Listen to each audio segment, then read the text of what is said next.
On this episode of the Star Wars Time Show, the dudes will talk about some new words and stuff before revealing a new line of Star Wars Funko Pops. They'll then move into a breakdown of Star Wars number 5 and the new canon bits it adds to the franchise, such as the fact that Luke loves sand, for real. They'll also talk about the Mandalorian Season 2 trailer, a new Cassian show casting, before getting into this week's fan segment topics. These include an update on the Battle of the Basics bracket, fan responses to this week's Question of the Week, which is about Star Wars video games, and of course, the top 5+1 Star Wars fan artist features of the week. Cue the music.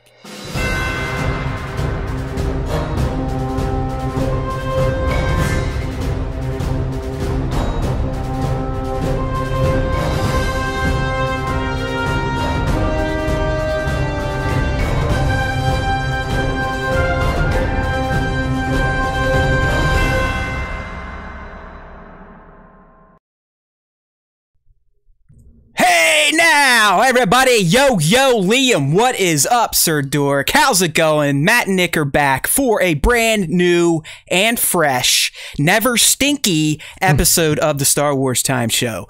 Woohoo! How's it going, everybody? I am on a 3-week break during a pandemic. My wife still has to work, and I have a 4-year-old, so you guys figure that out. It's going to be interesting. I might be going nuts by week 3, but I'm here. We're ready to talk, and with the time off, I may actually get the hats up on the site, right, Nick? Yeah, the hats may go up. You know, Matt's doing his back-end magic to get an actual shop up on StarWarsTime.net. Yeah. I will say this, like, when we launched SWT in November of, 2018 now? Like, not for a second were we like, yeah, we're going to need to put a store on this thing. We're like, never even occurred to us. So yeah, I still think it's ridiculous, but hey, yeah, you know, the fact they have spoken, right? It's interesting. And, you know, we'll get the hats thing going. And like Matt mentioned before, eventually we will look at a Teespring or a T-Turtle or one of those things. Why not? We know at least these 3 people in the chat, they'll support it. Yeah, you know what? If we get 3 T-shirts bought, then we know we did our job well. All right, I'm trying to recover here. I think I literally swallowed a pubic hair right before we went live. There we go. So as you can hear, working that out, or even see, I am struggling right now. Like there's something down the left side of my throat that is making it very hard to focus. I'm even tearing up now. And okay.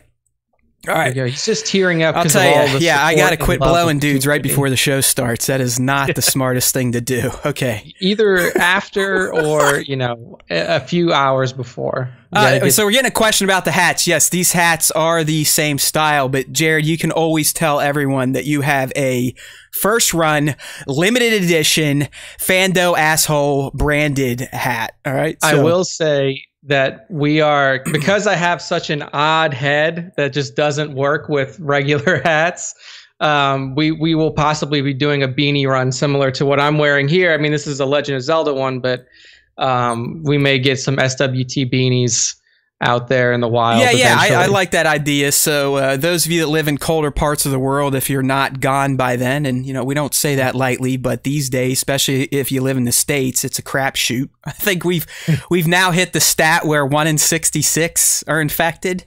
So basically, just go walk around the mall if you want to, and maybe you can get it. You never know. Yeah. You can add yourself but yeah, some beanies, some shirts from Teesprings. One day we'll be like Sir Dork and have a fully functioning store selling our merch like pimps. That's the goal. That's the goal. So yes, the hats will be coming sooner rather than later, hopefully, and then beanies a little bit after that, and then I'll look into the Teespring. And the T-Turtle stuff. Excuse me. Nick's blowing dudes too. It's a problem we have over at the Star Wars Time Show before we go live. We gotta get things done here. Gotta get that old Heismo down the throat. Jesus, I'm just now almost back to being able to talk normally without feeling like I'm going to die. So just in time for Bossajan to join in, who is going to get talked about in the fan question of the week. So as we always do, or as we've done under the Star Wars Time Show 19 era, which is essentially when COVID hit, lockdown, and we're like, hey, let's start doing live streams. Give some people some shit to look at, make fun of, or get bored of and turn off as quickly as they tuned into it. So We're here.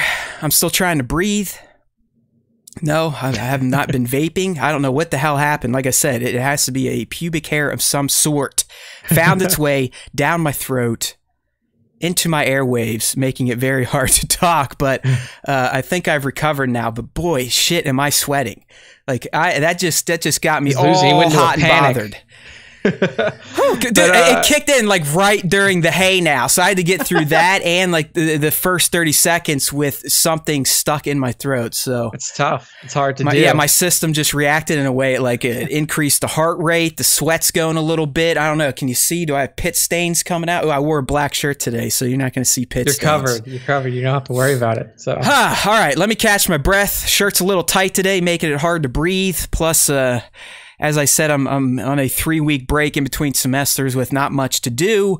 So this past weekend, we broke the tent out again for some Camp Haywood time, which always means Daddy Matt had a few too many IPAs over the weekend, a few too many good dinners and lunches. So the old gut's feeling a little pudgy today. The 3-week break will give you time to get that platinum trophy in Ghost of Tsushima. You know, I love that game, man. I absolutely love it. I'm now almost playing it in shorter doses just so it lasts longer. Because I feel that. I believe it's a 3-act game. I'm in the middle of Act 2, probably 3/4 of the way done with Act 2. But this game, like other fantastic open world games that just kind of suck you in, anything that pops up on the map, I'm exploring. Like anytime a fucking question mark shows up, I don't care if I'm in the middle of a main mission, ADD kicks in. All right, let's go check it out. But yeah. I love that game. It really, it's as far removed from Star Wars as possible, but it's not because of the samurai. I mean, you play as a samurai. It's set during, I think, the 13th century. It's shot like a Kurosawa film, which is a guy that heavily influenced the Jedi and just George Lucas in general. Yeah. So lightsaber fighting styles were heavily, and in the original trilogy, were heavily influenced by samurai. Yeah, I mean, because my guy, he has different stances, which are pretty much the same as the forms. You know, Mace Windu had a form, Anakin had a form, Kenobi had his, dude bro 2-finger peace form. So samurais, I've got like moon stance and wind stance and this, that, and the other thing, and you do switch up. But just, I love the fucking game. We've said it before. I think the past 3 or 4 shows. We've been licking Sony's balls, but for a good reason. That console, the PS4, is closing out with some of this generation's best first-party exclusives. FF7 Remake, Toulouse 2, and now Ghost of Tsushima, which is just... It was such a great change of pace from The Last of Us. It's not as emotional and nerve-wracking. Yeah, that's one thing is like... It's just hard to play The Last of It. It's a great game. It's just hard to play it if you have a fragile emotional state. That game is amazing. And I there was an update. I think it's coming out in the next few weeks where they're going to add a permadeath mode, like a super duper difficulty, and then a pedestrian super duper easy. Because I even told you, even playing on easy, that game can get tricky at times, especially in the stealthier stuff. But gameplay is really not what The Last of Us is all about. I mean, that game, it's great gameplay, awesome level design, but that story is unbelievable. And the story in Ghosts is very interesting too, but it's not one like where The Last of Us 2, where I've had to play. I have not played a game that quick in years outside of when I used to do game reviews, and I had to get a game done in a weekend or this, that, and the other thing. So welcome to the Video Game Time show starring Matt and Nick, 2 gamers who hardly game. Yeah, but don't worry, guys. We do have some Star Wars game, not really news for you, but a segment about Star Wars games later. It was a good one. We got a lot of responses, and that's why I was talking to Bossagen there, because he did make the fan response cut, mostly because of how he finishes his response, and he and I share a a passion for talking like assholes, right? I mean, we really like the slang, the cuss words, whatever you want to call it. It's one of our specialties. So you can always get me to pick a question if you put in something really dumb. Yeah, some bad words, some all caps. Yeah. You'll get Matt's attention. I still like his thunder cunts, and the other one, the foam heads. The Australian slang is just in cursing is just some of the most creative it is in the world. UK, like we talked last week, UK's got some good stuff there too. They do too. Tones over there in the UK, they were the originators of the crazy slang and cursing, and then that carried over to the prison colony of Australia, where they sent all of their extreme prisoners. So, yeah, exactly. I mean, that pretty much that Greg and Bossajan are essentially criminals. Descended from criminals. But if you believe flat earthers, there is a section of flat earthers, I'm not kidding, that don't think Australia is real. Oh, well, yeah. Have you seen that? I mean, there's a group of people. I don't know if they're just flat earthers, but they're in that group of idiot.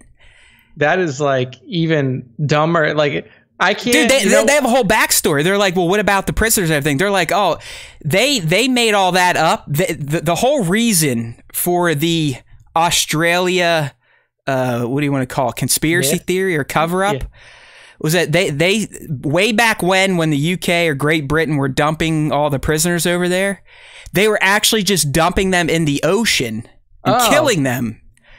But they didn't want to, tell people that, so they just made up a story that there's a big island continent in the sea that they all went and lived at. So for all of our Australian listeners, now that we know that Australia is fake, you have to come out and say where you really live. Are you on the moon? Do you live on the moon? We all know there's a moon base. So let's get that. I'm looking it up because I know it. Yeah, right here. Some people think Australia doesn't exist. So I wasn't just pulling shit out of my ass. I mean, here on the live stream, you can see it. I just pulled up a Google search, and there is a ton of places. The Guardian. So it's not even like dipshit websites like StarWarsTime.net. Mashable. 14 things that prove Australia is definitely not a real place. Australia's fake. I mean, I'm not kidding. So good time. Greg isn't real. I think Sir Dork has a point. They're bots. Yeah. These are all Star Wars Time bots. I run the accounts on social media. Right. So and people wonder why a country like ours is fucked when there's people out there that think the world is still flat and that a continent does not exist. Yeah, an entire ass continent that's about the size of the United States. I love humanity. Yay! What a great time to be alive. Anyway, we do have some Star Wars news to talk about this week. Again, it's not, we don't have a full lineup like we would leading up to Tross or anything like that, but we have some interesting things to talk about. And then, of course, we have our fan segment and our question of the week. So we'll give you guys a good amount of entertainment for today and for the rest of the week. So, listen in and learn a little bit. Learn about how Australia's fake. Oh, there's a good one. Sorry about that. I have to do one a show. That's what Tones pays me for. We got a secret deal. He loves to hear stuff bubble up from my gut. There you go. He calls it the Sarlacc. So yeah, that was the Sarlacc for the show. But yeah, Nick's right. I mean, come on. There's not a lot of stuff. We did get something juicy yesterday that we're going to save for the end here because that's what we do. But in terms of the low-hanging fruit, we did get some stuff Funko-wise, collectible-wise. We always try to get at least one collectible topic in here on the Star Wars Time show. And we got one thanks to XClue. Our buddy Jack over there posted this up. But apparently there's going to be a new line of Funko Pops dedicated to Ralph's concepts of prominent figures. Figures or characters that ultimately made it into the original trilogy or beyond and might have had different names or looked different. But Funko is going to take some of his concepts of, one here we're looking at is Boba Fett. This is the whiter looking Boba Fett with the split visor. I mean, there's almost some clone. I was going to say this looks like Clone Series 1 right. helmet. It's close to the Phase 1. It's kind of got that angular eye slit. It's not the full-on prototype Fett that Jeremy Bulloch actually wore. I mean, at one point in time, Fett was all white. I mean, us Black Series people, we know that. I think Jared melted the fuck out of his, and so he really doesn't have a white prototype Fett anymore. I think his is like charred black and brown. Yeah. But you know what? I mean, I've talked about before. It's I'm not really going to go down the path, but I mean, Pops were near and dear to my heart for years and years and years. I'd say in 16, I started to give the shit up. It was like a crack addiction. I still have over 500, if not 600 of these dumbass things right behind me sitting in my unfinished part of the basement. But Nick, you look at these and I do appreciate what they're doing here. I mean, we all love Ralph. I mean, those of us that, you know, fell in love with Star Wars back in the 70s and 80s in particular, but we all love Ralph. I got to shoot him here. Let me grab him real quick. I got my... But yeah, I mean, carbonized blue Vader showed up. Not that you're going to see it in black and white, but this again was made because of Ralph. Yeah. So now we're getting Funko Pops made because of Ralph. But the interesting thing here is not so much the Boba Fett that we can see, Nick. To me, it's the back of the box. Yep. Where you're getting the blue tinted Vader. Yep. You're getting Star Killer, which is Luke. Not Luke Skywalker. Yeah, Luke and you're getting the very Zeb-inspired Chewbacca, and that's what Chewbacca looked fucked up at first. Like he did not look like a big dog on two legs. Yeah. But you can see, and like you mentioned, you know, a lot of the Macquarie, you know, concept art really it did get massaged and reworked, and the characters themselves still made it into the movies, but you can see a lot of the inspiration that later Star Wars generations took from Macquarie. Like you mentioned with Chewbacca, you have Zeb, who is essentially a different colored version of the Ralph Macquarie Chewbacca. Star Killer ends up becoming Galen Marek, Star Killer in the Force Unleashed video game, so they keep that name and that style. Like if you look at his helmet, he's got the goggles on top of the helmet with that thing, kind of like Rey. Okay, there we go. See, we're a dyad too. We're a dumb dyad, like the dipshit dyad. But I was gonna say, does that not look like Scavenger Rey? Yeah, it's Scav Rey. So, I mean, these concepts that Ralph Macquarie had way back in 76, 77, like still are being used in Star Wars today because they, even after 40 plus years, the guy's imagination is still relevant to what will work in this universe. Yeah. So, the dipshit dyad, here comes I love again, that. The pubes back. Hold on. Go, Nick, go! But, I mean, like you mentioned, the blue Vader, the Fett, the white Fett, the Star Killer, the Chewbacca. I actually like this because it not only educates people about what old Star Wars could have looked like, it gives you an opportunity to essentially own a piece of history that never came to be. Well, like they're kind of conversation starters, right?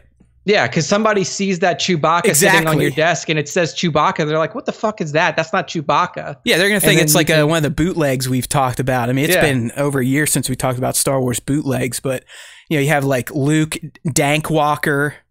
Yeah. Or Skank, or it's like Luke Skank. Yeah, there's a bunch of the bootlegs. When you first told me about those, that was a crazy fucking time. Like people come up with some interesting shit. But yeah, man, I mean, I'm a big fan. And you know, it just pays homage to somebody like Ralph Macquarie, who was a huge part of Star Wars history. Like I said, I'm not going to collect them. I'm over that. Plus, I'm talking G's deep on 1/6 scale shit. I'm over 1,000 just in Mandalorian hot toys. So the Funko stuff can go fuck itself, as we like to say these days. But hopefully Nick or someone picks them up, or even those of you in the community that still shoot them. I'll tell you what. I think H Green 1313, I believe that's his handle, and I'll be featuring at some point in time. But he shot the new Revan pop, Nick. Okay. Woo! That is a damn good looking pop. I mean, he's got his blades posed properly because, you know, you can't really pose a pop, but they at least molded him with his blades flared out, kind of Ahsoka style. Nice. And that was like, oh man, I almost feel the need to get it. And I was like, no, dude, no. You can't do it. Because even for you, I would be like, oh, you can get that one. But I know, like, if you allow yourself to get one, that's it. It would be the Malik. Then you have to have the whole wave. It just, my brain doesn't work that way. I'm getting in trouble with the Black Series shit. I mean, the recent May where they're essentially re-releasing all of Phoenix Squadron. I've rebought the whole fucking set just to have the new set, and I already have all of them but Zeb. I mean, it makes no sense. There you go. Now you can do like a Phoenix versus Phoenix face-off. Yeah, the Derp Squad versus Phoenix Squad. Yeah. You can do like a mirror universe matchup. They're not even that much better looking. That's the sad thing. Like, it's not even a night and day improvement. There's going to be some slight improvements, I think, to the paint, but it's not like they radically change it. But hey, I'm on the hook for $100+ or whatever it is. I just looked at that order and realized that I bought another Hoth Pilot Luke, and I already have a motherfucking Hoth Pilot Luke, and I'm trying to throw that one up on the SWTS. There we go. Yeah, we'll just start hawking my leftovers on Star Wars time. There we go. This is what you do. Like, once you finally complete, I mean, like, you are detached from your pops. So what you do is every week you put up 5 pops. Dude, we've been trying to sell them. They're just, I missed the boat. I mean, I beanie bagged these motherfuckers. Yeah. I held on them too long, and when they were hot, they were hot. I didn't let them go, and now it's like no one wants them. But according to eBay, a lot of them are still worth ridiculous amounts of money, but I'm just trying to find that right idiot to spend that type of money. eBay doesn't mean shit. If you could put the price at whatever you want, if nobody buys it, it's not worth it. That's what I've tried to explain to a lot of people that still think holding on the collectibles is going to make them rich. I mean, you really have to get lucky with a very you have to find another dummy. Yeah, I have to find another dipshit Matt out there that's willing to part ways with more money than he should for a stupid little piece of plastic that's going to make him feel good to finish a collection, a wave, or whatever. Yeah. I mean, and that's hard. I mean, it's hard to do. It's not like I'm sitting on a room full of gold bricks, right? Yeah, I mean, like, the ones that you'll probably be able to hawk easily are like con exclusives or anything like that you had your hands on that people couldn't buy easily. We sold a couple real quick, and now the rest have just been, and they're the exclusives. They're ones people couldn't have gotten stores, and it just, like I said, pretty sure I missed the boat on that one, so I've got thousands of dollars of little shitheads in my room. So if there's anybody who's in the Star Wars Time Show community that wants any pops that you know are looking to purchase some pops, let us know. Matt might throw something up on the SWTS store. And if you're an actual listener and supporter of the show, I will charge you double. Yeah, exactly. You pay more. Yeah, because that's your fault for listening to this stupid shit. So, all right. Well, I mean, that's really all we had in collectibles. Unfortunately, we've kind of made it through all the big events of the year, at least for new toy reveals. I think the next big one will probably be in the fall for New York Comic-Con, if that's even a thing. I mean, I'm sure that's virtual at this point, but you never know. We may get some reveals here or there to piss people off. These days, NECA is the company to be angry at because they do. I don't know. I mean, I don't want to go too far down this rabbit hole, but very recently, the fans have been kind of screaming at them, you know, the pitchforks and all that shit. And then they do the right thing. They're like, all right, we're going to offer these figures. It's Toka and Reza from TMNT 2, the movie. 2 dumb fucking characters, but we all want them. We all need them because we're all young back then, right? So we want them. Yeah. So NECA's like, hey, instead of just throwing it up on our site and then letting bots and scripts fucking buy them all, and so you guys can go to eBay and pay triple the price 5 minutes after the sale goes live, we're actually going to put these on our site, make them pre-orders, leave them up for a week. So anyone that wants them can order them. We'll get all the numbers in and make our production runs based on that. Everyone's like, yeah, NECA, you're fucking awesome. Finally, you listen to us. We want Mezco to do this. We want Hasbro to do this. You know, everyone was like, yeah, NECA finally listened to collectors. NECA's finally going to allow us bozos that sit up at night at 3 a.m. sometimes if it goes live during Pacific time to spend our money on something we want. We can actually get it. And now what does NECA do like a fucking week later, Nick? A week later. They just got their balls sucked by the fans, right? Collectors are like, thank you. Someone is finally selling exclusives the correct way. A week later, they have their Super Shredder, again, from the movie TMNT 2. Vanilla, Ice Baby, Ninja Rat, right? I love it.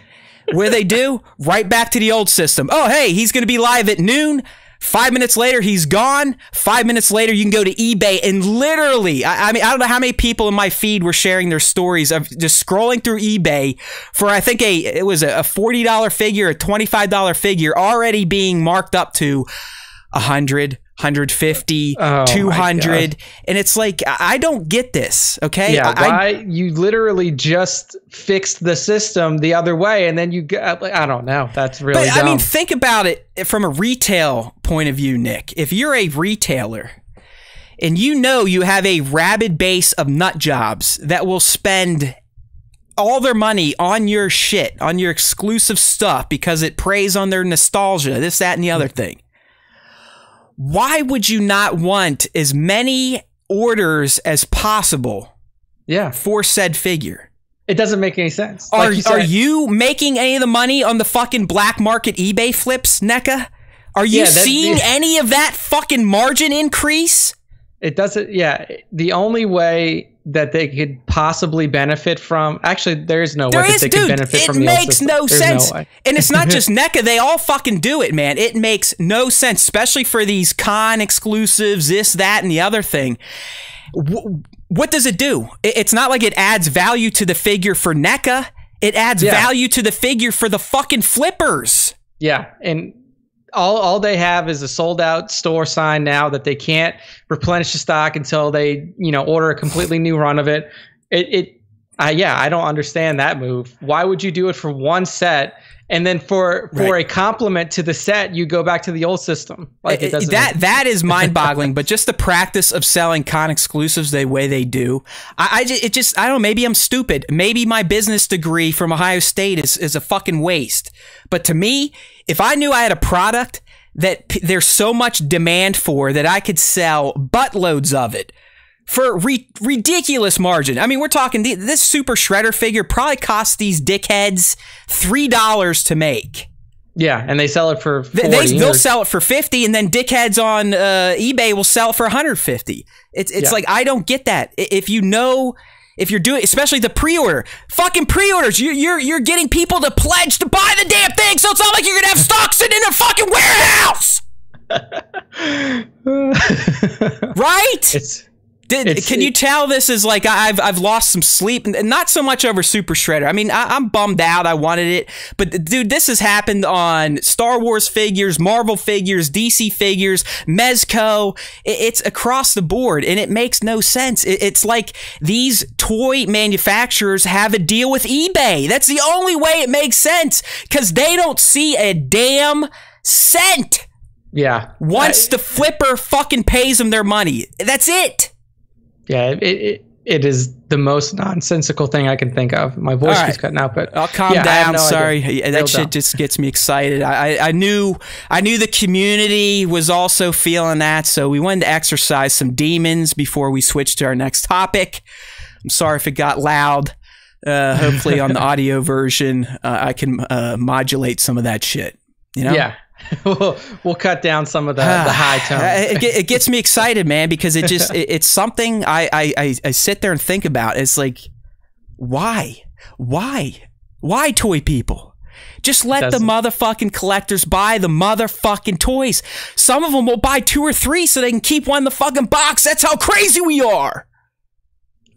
And you want dickheads to get it and sell it on eBay. All right, next up, we got an excerpt from Thrawn Ascendancy. So this is Nick's territory. I'm going to go ahead and let him recap and read this, but we got a new little clip of words and shit, if you will. Yes, more words and shit. No pictures included in this either. So for those of you who are not into long form novels, I wouldn't say tune out, because I'm not going to read the whole chapter to you. I'm going to give you the quick and easy version of it, and then just kind of give you a little overview of my thoughts of, what's coming up in Chaos Rising. So Thrawn Ascendancy Chaos Rising, September 1st release date. So coming up soon for those of you who are into the new EU and Star Wars. And we have a new, it's not a full chapter. It's a snippet of a chapter that was released on IGN this week from Timothy Zahn. And basically what we're getting is a look into the, what Thrawn is doing during his time as a captain in the Chiss expansionary fleet. During this little preview that we got, he is the captain of a cruiser called the Springhawk, and he is under the command of Admiral Aralani. And if you've read the first Thrawn trilogy of the new EU, that name will sound familiar to you. She is one of the primary players in the third book, Thrawn Treason. So already establishing the relationship that was there between these two characters before Thrawn moved into the Empire. Do we know what their ships look like? Have we seen Chiss fleets? I don't know. Or is it just in people's heads? Because that's what you're supposed to do with words and shit, right? You're supposed to cook up the images in your own head. They are in your head. I mean, they were described in some of the books, and I mean, honestly, I can't remember the descriptions that were given. But they are advanced weaponry ships, so they have weapons that the Empire doesn't have. I like ship designs. I want to know if they're cool looking. Are they angular? I mean, are they Empire? Are they more oblong and organic looking like the Rebellion? They're definitely not organic, because the Grisk ships, which are the primary enemies now of the Chiss, are definitely more of that oblong kind of organic style of ship. So they're not like that, but I don't remember them being described as very angular and sleek. How do you say this thing? Or did you spell this wrong? Where it's that's how it's spelled. P-A-A-T-A-A-T-A. Is that the Pataatan? Pataatan is how I was saying it. So is that in the Galactic Republic? Yes, that is. They heard me say that, and they just added extra A's into here. They were like, you know what? I like galactic, so we're gonna make it's Pa'atan. So in this little clip, in this little excerpt, what we see is an attack that's happening by the Chiss expansionary fleet on Patatus, one of its neighboring systems, after the Patatans had attacked the home world of the Chiss. So it's very similar. What happens in here is very similar to very standard Thrawn, what you expect from him in a battle situation. So the Chiss expansionary fleet under the command of Admiral Aralani come out of hyperspace above Patatus, and they are immediately swarmed by fighters. Leading up to the drop, they're like, oh, well, they don't know we're coming. We probably should have a pretty easy time of this. But as soon as they come out of hyperspace, boom, they're swarmed. And the tactics of this fighter squadron, they're very swarm-like. It's like a swarm of bees. They're on you, and they're spinning, and they're moving in very odd directions. It's hard to target them, small fighters. Like what was that? Star Trek 3? JJ's Star Trek 3. Yes, kind of like that, where they're like, it's literally like a funnel. Yeah, they're almost like nanobots, but ship size, right?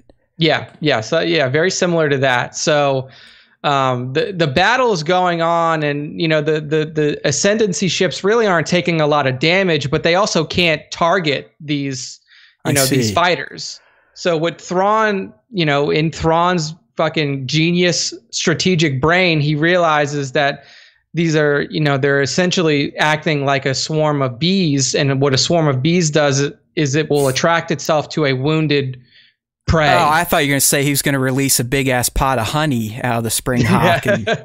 Exactly. He throws out the honey, and they all come to it. And they just blow up the honey. Let me guess. So like they sacrificed one of their ships or something? Well, he plays hurt. So he takes his vessel, the Springhawk, and he basically puts it into a maneuver where it's like rolling over dead. It's like starting to kind of expose its underbelly. So you have a large section of the fighters kind of swarm to that, which allows the rest of the fleet to easily wipe out the remainder. Gotcha. And then they turn around and can give him assistance, and then boom, they wipe them all out. So do you think this experience is one of the reasons why he had such a hard-on for the TIE Defenders? I think just seeing what little one-man piloted crafts could do. They didn't necessarily draw that comparison immediately, but it is another thing in Thrawn's memory that says like, hey, a well-coordinated group of individual fighters is much more powerful than just a big ship. Right. So yeah, it could have definitely played a role in it.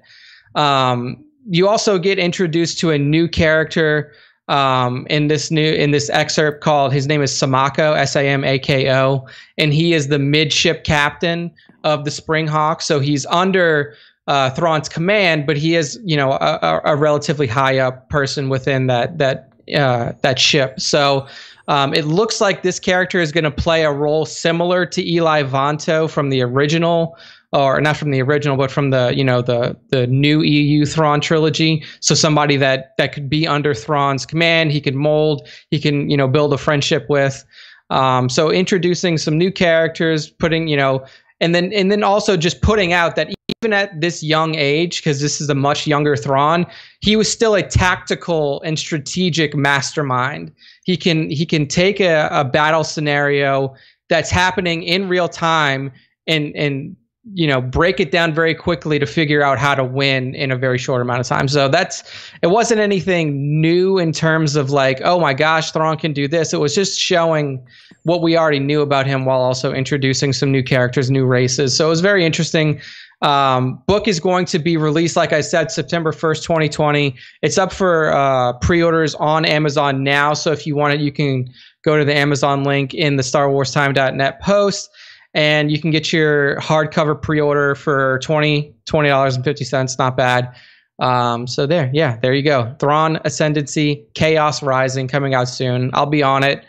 Just because I'm a big fan. I'm a big fan of Thrawn and his. Yeah, we'll get Nick to do the words and shit for us, because we all know I can't do that. So yeah, well, you have some words and pictures and shit coming up soon. Yeah. So it sounds interesting. I mean, I love the character of Thrawn. It's just we've talked about this many times in the past. If you are new, I'm kind of dumb, and too many words and shit, as we like to say here, it's rough for me to handle. So I'm gonna rely on Nick to kind of regurgitate this. He'll be my mama bird, and he will vomit the Thrawn book right into my face. I'm sure he'll vomit it into your faces too, right here on the Star Wars Time Show. We got some shit going down in real life news. It's got my mind a bit. It looks like the Big Ten just canceled its football season. Yeah, they canceled their season yesterday. When you live in Columbus, Ohio, that's some pretty big news, because there's not much going on in this little shit town. But I don't know. We got the interns text me right now, because he's a big Buckeye fan too. He's like, it's fucking over. Big Ten's not going to see a national championship in 20 years. The 2021 class is going to decommit, this, that, and the other thing. So they say that they will attempt to play in the spring. Yeah. Big Ten Conference has postponed its fall football season and will attempt to play in the spring. I don't know. I mean, what do you say? Everything's fucked up. I feel bad for the kids. I really don't know if anything is going to pan out for the other Power 5 conferences. I have a feeling some others will probably jump on board now, but lots of little sad faces in Columbus, Ohio right now. So, yay, COVID. Yay, not being able to lock down because of freedoms, you fucking cunts. Okay, moving on. I don't need to yell again. I already had my yelling segment of the show. But yeah, so Star Wars comics are back, and they're coming out at a rapid pace. I don't know if there's a new one this week. I haven't got an update from Comixology, but last week, Star Wars number 5 2020 dropped, and in it, we got some new canon, some interesting canon, if you will, depending on if you are a lore hound like Nick and myself. But we learned a few things about our buddy Luke. He's treated kind of like a bozo. But we also learned where he learned about Order 66 for the first time, the Jedi Purge for the first time, and the big one. This one was huge. This Skywalker loves himself some sand. So that's some of the things we got in Star Wars number 5. So as we do, we'll kind of go through, recap, touch on some of the new canon, and just, you know, kind of general impressions of this issue. I'll start with that. General impressions, the issue, it's kind of slow. Not much happens. And like I said, Luke is literally portrayed as a bozo. It's not like he's not having gags pulled on him like C-3PO, but it is, he looks like he's like a buffoon. Okay. So where this one picks up, Luke was on his way to this planet he's been seeing in these visions of this female robed Force type of user. So he makes his way to this planet, lands there, and immediately finds her, and then she ditches him. And during the ditch, she's fucking him up. So you can tell she's like throwing some Force shit at him. So you know, like, okay, he's right. There is some sort of Force sensitive user here. But Luke, again, I mean, this is the guy that blew up the Death Star. He just went toe to toe with his dad. Yep. But he's literally just getting schooled, this, that, and the other thing. They make it to this island. He's getting hit by booby traps left and right. He gets fucking captured immediately into a jail cell that fills up with water and can kill you. So, like I said, he's portrayed, he's very naive, very gullible, if you will. He's definitely not living in the moment. He is not using the Force as one should use the Force. Especially after you blew up a fucking Death Star. But either way, some of the things we learned here. So the character that he's been seeing is actually someone who's canon and has been introduced in the comics, in a Sule comic. It was I think the 2018 Darth Vader Dark Lord of the Sith runs, where Charles Sule worked on that. And they introduced a Force user named Verla, who is being trained by a Padawan that escaped Order 66. So she was established prior to Luke meeting her. So she's someone that knew about Order 66, the Purge. She's being trained by this guy. What the hell is his name? It's like Farron Beck or something like that. Barr. Yeah, Farron Barr. So anyways, she knows the perils of being a Jedi, of saying you want to be a Jedi, train to be a Jedi. So when she sees this kid show up, like, hey, I'm Luke. I want to be a Jedi. I want to be a Jedi. She's like, hey, shut the fuck up, motherfucker. That's why, she gives him the slip at first. Yeah. Gets away. And then once she learns that, all right, this guy definitely has a connection to the Force, they start talking. And she explains to him, she's like, listen, motherfucker. Why do you want to be a Jedi so bad? Do you know anything about what happened to the Jedi? Or did the people that have been training you only give you the rosy version of the Jedi? And we're all sitting there going, yep, there you go. There's fucking Yoda and Obi-Wan once again lying to Luke's ass, telling him shit and, with their point of view added to it. So she breaks it down. She's like, listen, motherfucker. There's this thing called Order 66 where all the Jedi were hunted down. There was the Jedi Purge after that. And then you know what? This guy fucking Darth Vader created this force of Inquisitors to hunt us down. And Darth Vader is the meanest motherfucker of them all. And because Verla has the Force, she starts to sense something. And we learn early on, she's like, my biggest Force power is I can essentially read people's thoughts. Instantly, she can just feel what they're thinking. So not like Kylo, where he's got to reach in. Right. She really doesn't dig. need to touch your head or anything creepy like that. Okay. So as soon as she is mentioning Vader, she can sense instantly in this Luke character, okay, something's up. He knows something about this Vader guy. And she's like, he's your father? And Luke's like, no, it's a lie. And she's like, no. And then this is where it ends. She essentially goes to kill him again, and it ends. Oof. Okay. So the interesting canon here, we learned who told Luke for the first time about Order 66 in the Jedi Purge. It was none of his fucking mentors, because his mentors were dickheads. Yeah, right? They were just trying to essentially say hey, become a Jedi. It's not that bad. We just got unlucky last time. You think about what they're doing. They were programming him and gaslighting him to kill his dad. Yeah, that's what they are doing, without saying you need to go kill your dad. I mean, they eventually had to tell him. I mean, Yoda literally in Return of the Jedi is like, sorry, man. Yeah, he really is your dad. And guess what? You do have to go kill him. You got to slice his head off. So. I mean, Luke's mentors, they've kept the blinders on about what the Jedi were, what happened to them, and why. Hey, Luke, you ever wonder why there are no Jedi left outside the fucking Force ghost you talked to and the hobo that lives on Dagobah? So that was interesting. And I'm not kidding. There is literally a panel dedicated to him swimming up on a beach. And he goes, oh, good old sand. Did I ever tell you how much I love sand? And he's talking to R2. So this is a straight up writer, tongue-in-cheek, not even tongue-in-cheek. This is just like, hey, fans, we all know the joke. Here it is. I'm going to add a new layer to it. Anakin's son loves sand. Damn, okay. See, I guess you could go two ways. When you're on Tatooine, if you enjoy your life there somewhat, you're like, man, you know what? You don't have to take care of sand. You don't have to cut sand. You don't have to water sand. It's just there. It's just sand. And it's easy to take care of. With grass, you really got to do a lot with it. Or you could go the Anakin way. You could be like, sand is coarse and it gets everywhere and it makes my toes itch and all this shit. So yeah, I mean, I can dig Duke like Luke liking some sand. So you know, it's not surprising that he has an opposite mindset from his father on that one. But so this here, so the question about Verla, because I haven't read it yet. Are they positioning Verla as this figure who caught his lightsaber? No, that's like we do find out that the lightsaber was on Bespin. I believe it was issue 4 or 3. The Ugnaught literally finds it.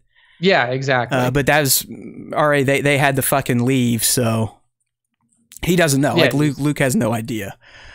No, I think they're positioning her as someone that has a connection to the Force, was being trained to be a Jedi, but saw kind of the gnarly shit that happened with people trained to be a Jedi. So I think to go forward. Yeah, she's going to kind of be a counterbalance, I think, for Luke, and almost come back and be like, hey,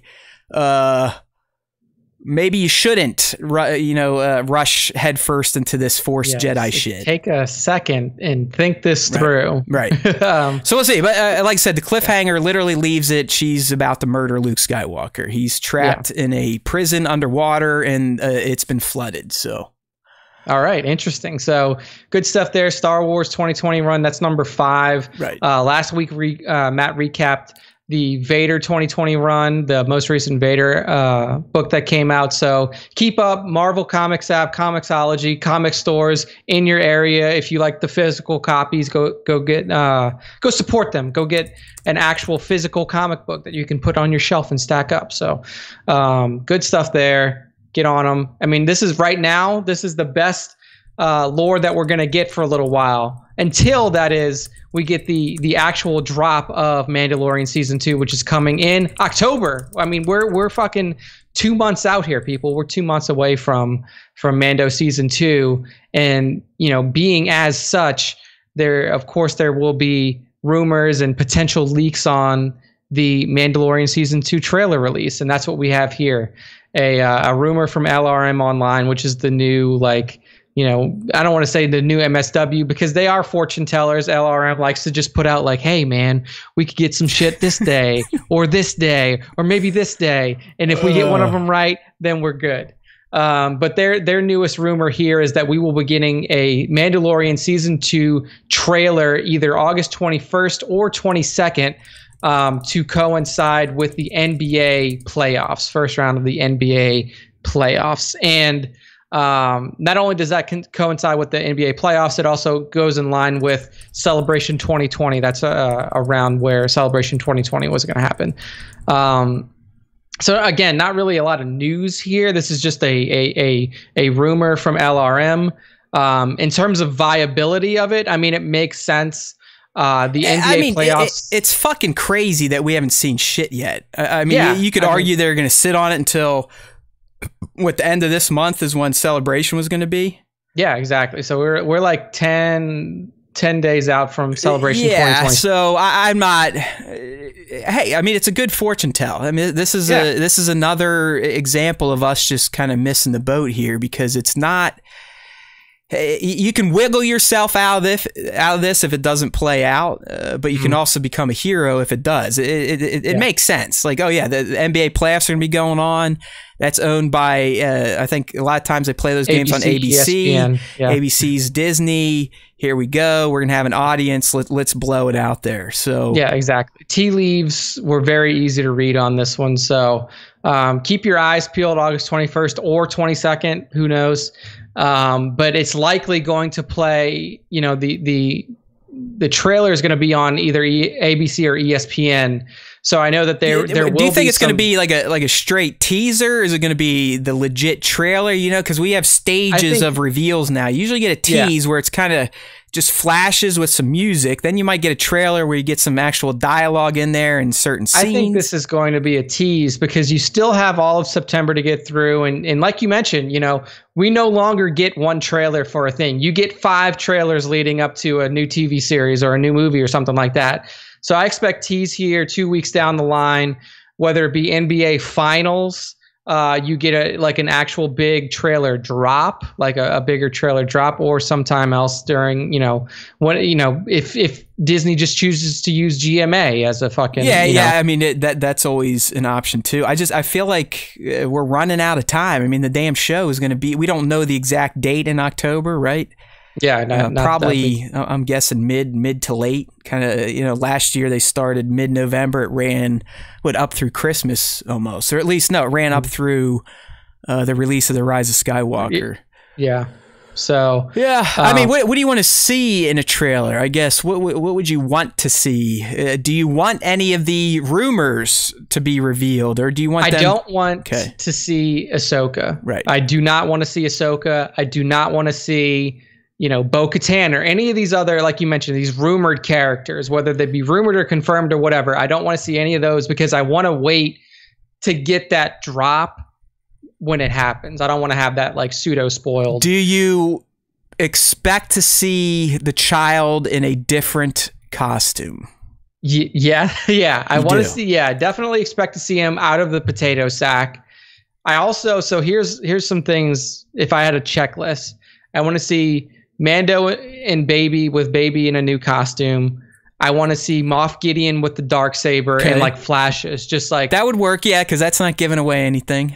Yeah, just like something with him and the Darksaber. Maybe show him with another large Imperial Remnant force. I want to see them like potentially like landing on a new planet. Like, where are they going? Are they going to be going to different areas? Are they going to be traveling around to look for these space wizards that are going to, supposed to help guide this child along his development? Just small things like that, hints of where they could be going, who they could be seeing. What if you get a shot of the spur-wearing mystery figure from episode 5, kind of crawling up his back a little bit more? Again, not nothing too revealing, but maybe you hear the spurs again or something. Yeah, no, I think that's a good one as well. Maybe like a tease towards whether it be Cobb Vanth or Fett or whoever it may be. I think that's a good call. Does Mando look any different? I mean, clearly he's not going to give up his Beskar. Had a different cape. Has he added coloring to his armor? I think I want to see the signet emblazoned on his armor somewhere, the mud horn. Because I mean, he really is one of the only, at least in the show, that did not style his armor. I mean, he took it literally right out of the forge. It's as fresh Beskar as it gets. There's no coloring in it, no dyes, no symbols, no painting. I think that'd be hell. If anything, it would give Hasbro another reason to sell his fucking 800 Mando figures, right? That's true. Yeah, I mean, I would like to see a slight tweak in Mando's kit. Yeah. I mean, I think he might have to. I mean, we remember the end of that episode where he essentially gets fucking burned half to death. Right. So maybe they could justify at least changing up some of the underlying cloth. Well, Devin, Super Scoundrel, just said in the Peanut Gallery, maybe they should have like their clan of 2 colors. Maybe him and the child sat there and like, hey, you like red? Okay, I like red. You can do red and black, and they're like, all right, let's do it. The clan of 2. Baby's just like, green. I'm green. I want green. So, I think that could be cool too. I'm with you on. I'd like to see a shot of. I'd actually like to see Gideon wielding the Darksaber, but we don't see the combatant. Target. Right? Like, I'm not even saying it's locked with a lightsaber, because again, that's a huge. I'm just saying, like, we see him swing it and cut scene, right? Kind of like Kylo, like the Tross trailer, where you see Kylo kind of cutting through all of those people on Mustafar, but you didn't really have an idea of what was happening. Exactly. You just see him, I think it was the TLJ trailers where he was pointing it at, and we found out he was pointing it at Luke, but in the trailers, it just looked like he was pointing his tri-blade at somebody very viciously, like he wanted to hurt them or something. Exactly. Razor Crest is going to have any more paint on it. Again, Super Scoundrel, he wants that pimped out. Pimp my ride. Maybe put some 22s on the engines. Yeah, this is a perfect time for personalization for Mando, because previously, like, if you think about what he was doing, what Din was kind of up to, he didn't really have a reason to personalize anything. He didn't have maybe he let the baby paint, give it a paint job. He's like, hey, leave me alone. I need to fucking clean my weapons. Go ahead and here's some space paint. Do what you got to do. Yeah, just don't make it look stupid. So he'll have a face on the here front we of go. it. With like I would take this. eyes. So Tones from the chat here suggesting like a return to Camino. We'll see a little flash of that because I mean, there's a pretty big thread out there still in this Dr. Pershing character who was a Kaminoan scientist, and we know what they get into. And we kind of have ideas about what Gideon wants to do with the child. So, I mean, yeah, that'd be great too, because outside of video games, we haven't been back to that planet since Clones. AOTC, yeah. I mean, I'd really like to see what the clone facility on 100%. looks like Is now, it still being run by the Kaminoans, or did the Empire flush them out? Because again, the Empire doesn't like fucking aliens, and you know Tom Wee and Fen Ra. I mean, they are as alien as it gets. Yeah, that would be cool. I'd love to see. I mean, did they keep some clone troopers there to defend it still? You know, are these like old geezer motherfucking clones, or are they still making fresh clones that just stay on Camino to guard the facility? Like, you know, Camino's pretty removed from, at least from the way that we understood it. Like, it was a hidden planet. Like, nobody knew it was there. So it's pretty removed from galactic politics and just the general core worlds itself. They may not know the war has ended. Like, you know, you show up on Camino, you may, like you said, legitimately have either clone troopers or stormtroopers that were placed there during the reign of the Empire, like ready to go. Like, they don't know the fucking war is over. Yeah, they're just out there. They're like an apocalypse now, right? Yeah, Marlon exactly. Brando's like character just fucking gone off the reservation. Yeah, so I think there's a lot of good possibilities for different planets, different stories that can be told. And just I'd like to see. I mean, obviously, a flash of the team. You know, Grief and maybe we see Grief and Kara doing their thing, because then she stayed on the Varro with him to kind of help out, right? Yeah, I think so. I mean, that was the plan at the end when Mando flew off, in that touching moment when he's got the child mirroring his own rescue when he got flown away by someone in Death Watch. There's one. I'd like to see some of the Death Watch stuff. I'd like to see young Din. Let's see some of it, like training montages. What will be the recurring flashback in season 2, right? I mean, the one in season 1 from episode 1, and I don't think we got one in every episode, but it told his backstory all the way through, and then we got the finale of it in the end of season 1. So I'd assume they'll do something similar in season 2, where we're going to have a recurring flashback, either dealing with stuff with the child, Din himself, maybe some of the special guests we've heard about. You never know. Would you be mad if there was a scene that it's not clear, but it was implied that they have found a space wizard? No, as in like fully robed out, you can't even see a fucking silhouette. All you know is that, okay, this person has magic. Yeah, like if you get like a, kind of like what they did with Luke at the end of TFA, except before the turn, where you just see his back, like you see the Jedi robe. Exactly, but even less clear than that. Like they're in a something like Dagobah. It's lit like that. You can't really see shit. There's smoke. There's atmosphere. And you just know there's a silhouette. And I'm not even saying I don't want a hood up, because then you could definitely tell if it was Ahsoka. But that's kind of what I'm getting at. Like, they tease the finding of the space wizard, because that is the main mission. That I would assume that is what the crux of this season is going to be. It's going to be twofold. I mean, yes, his main mission is trying to find the child's relatives, family, like-minded space wizards, but you're also going to have the fight with Gideon and the Remnant. I mean, the wrench has been thrown into that plan now, because as a Mandalorian, as Din is, well, as soon as he saw that Darksaber, he was like, what the fuck is going on? Like, he probably knows what that blade is. He has to. I mean, he's very he's a traditionalist, if you will, to a T. Yeah, so he's going to want to find out more about that. But I would not be mad if they did tease that find, because, even if you aren't up on the rumors and the potential leaks and stuff like that about, Ahsoka and all these other people, then you still know that eventually the show is going to come to a point where a Jedi is found or a Force user is found. So I think that getting there or teasing that wouldn't be a bad thing. If anything, it would hype up people who are out of the know, who are casual fans, like, holy shit, there's going to be another Jedi. Is this Luke? who is this Jedi that's what I mean. Like us nuts, we'll have probably much better guesses, but just for the casual fan or just Mandalorian super fans, they've only come into Star Wars with Mando. That's what I'm thinking. Like, oh, hey, that could be the space wizards. What's her name was talking about. So exactly, yeah. So I'd be down for that. I would say I'd be shocked if we don't get Mando something in visual form by the time this month ends. Yeah, for sure. I do think it's going to happen, and NBA playoffs does make sense. So, I mean, it gives them time for basically a full marketing deployment ahead of a right. And in the end, it's like I think they do it more to sell people on watching the basketball game versus the trailer, because I mean, Star Wars fans are going to consume the trailer. Yeah, ABC's just in Disney. They're just trying to get a few extra rating points to trick our asses to come in and watch NBA playoffs for teams that we probably don't give a shit about. Yeah, it's like I don't care. I mean, the New Orleans Pelicans are not going to make the playoffs by the look of it. I mean, not this year. Zion Williamson was hurt. I've got no attachment to the NBA. Hockey's over for me because the Penguins are a bunch of bums.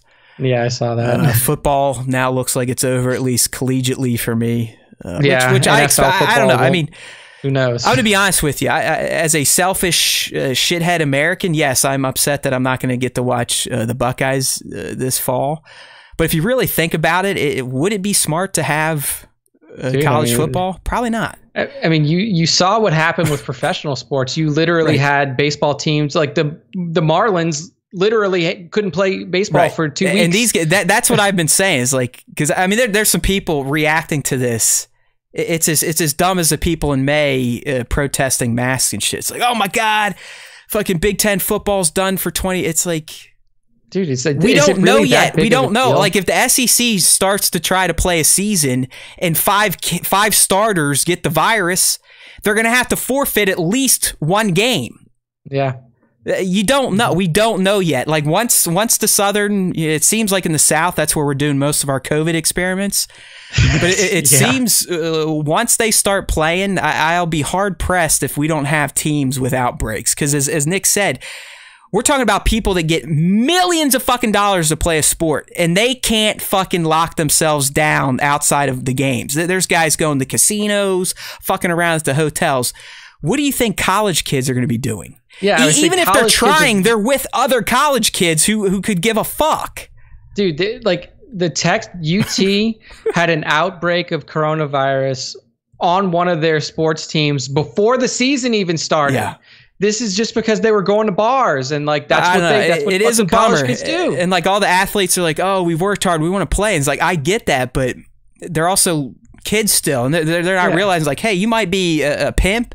If you get this, even if you beat it, your lungs could be soggy bread for the next 10 years. I was gonna say, man, like the your heart could be permanently fucked up. To think about. And also like just because like the Big Ten's going to cancel this season, and that also means that these kids are going to get another year of eligibility. So it's not like they're losing out on the ability to play football. In a football factory like Ohio State, I mean, we are concerned now. We're like, okay, we can't win a national title, or is Justin Fields going to transfer? Is the 2021 class going to decommit? Like that's where these fans are at right now. Like, I'm bummed out, but it's like I don't. It is what it is. I mean, we have 5 million motherfuckers in this country, probably more, that have this thing. Like, ain't going away.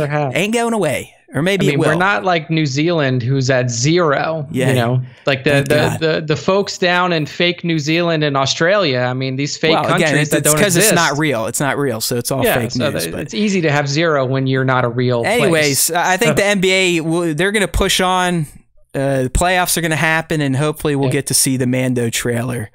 Apollo, I might check out the Lakers too. I do like LeBron. I mean, these days, I guess really my whole NBA life, because I grew up in Pittsburgh, no pro team.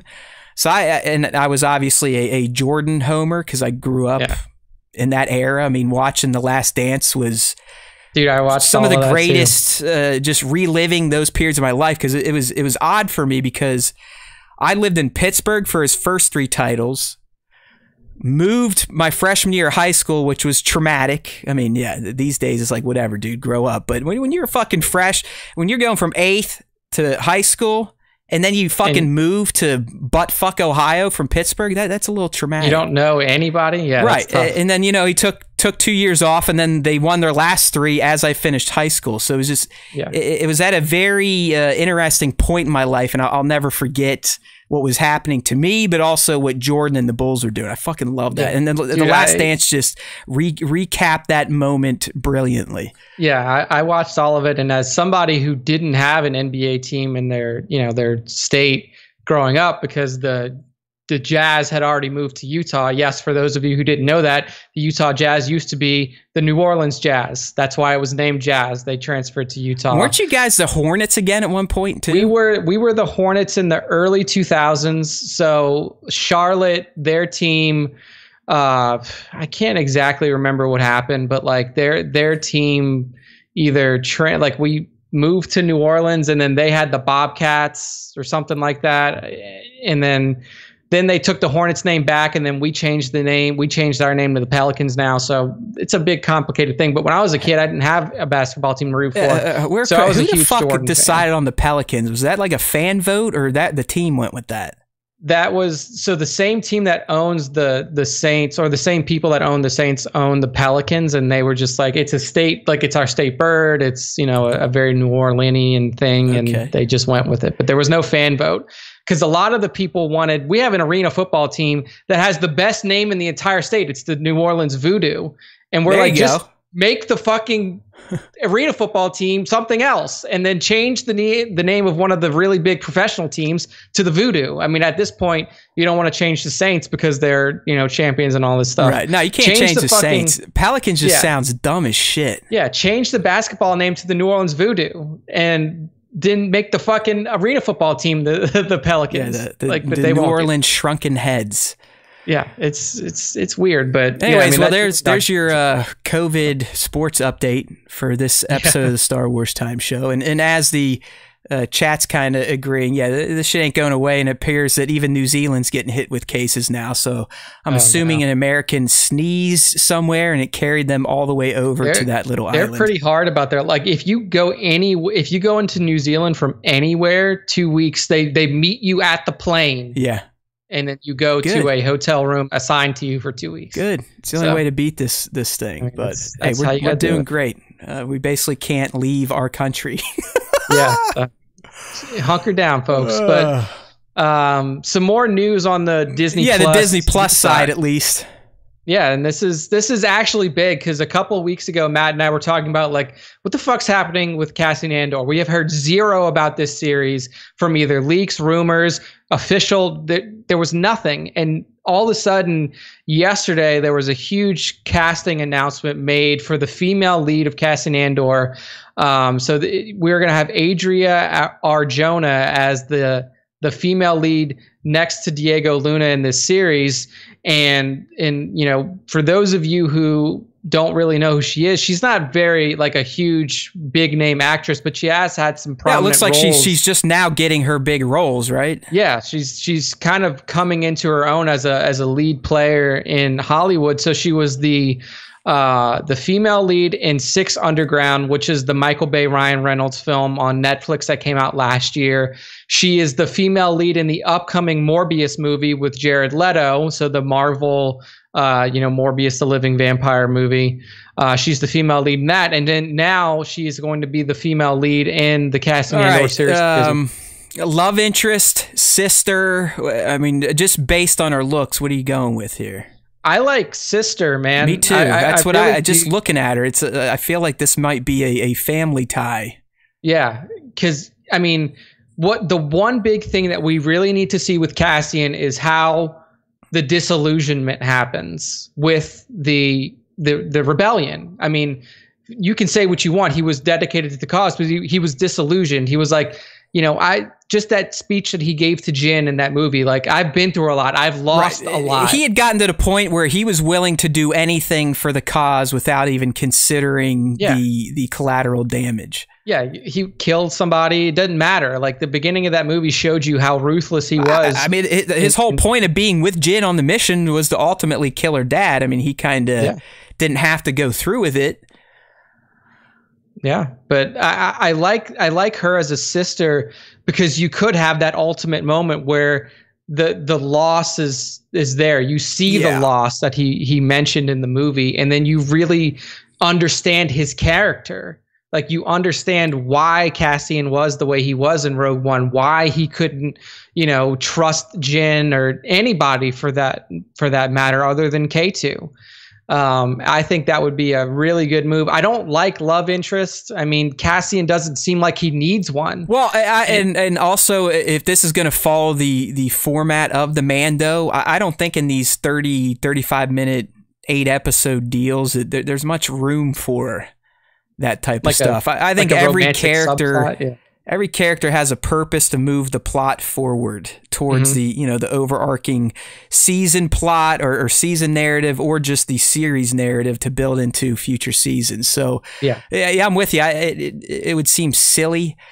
She's either going to be someone big in the rebellion, maybe she's the one that recruits them, right? I mean, maybe she's who gets Cassian into the rebellion after all the tragic shit that happens to him and his family, that gets him all fired up about joining the rebellion and doing whatever it takes to exact a level of vengeance on the Empire. Yeah.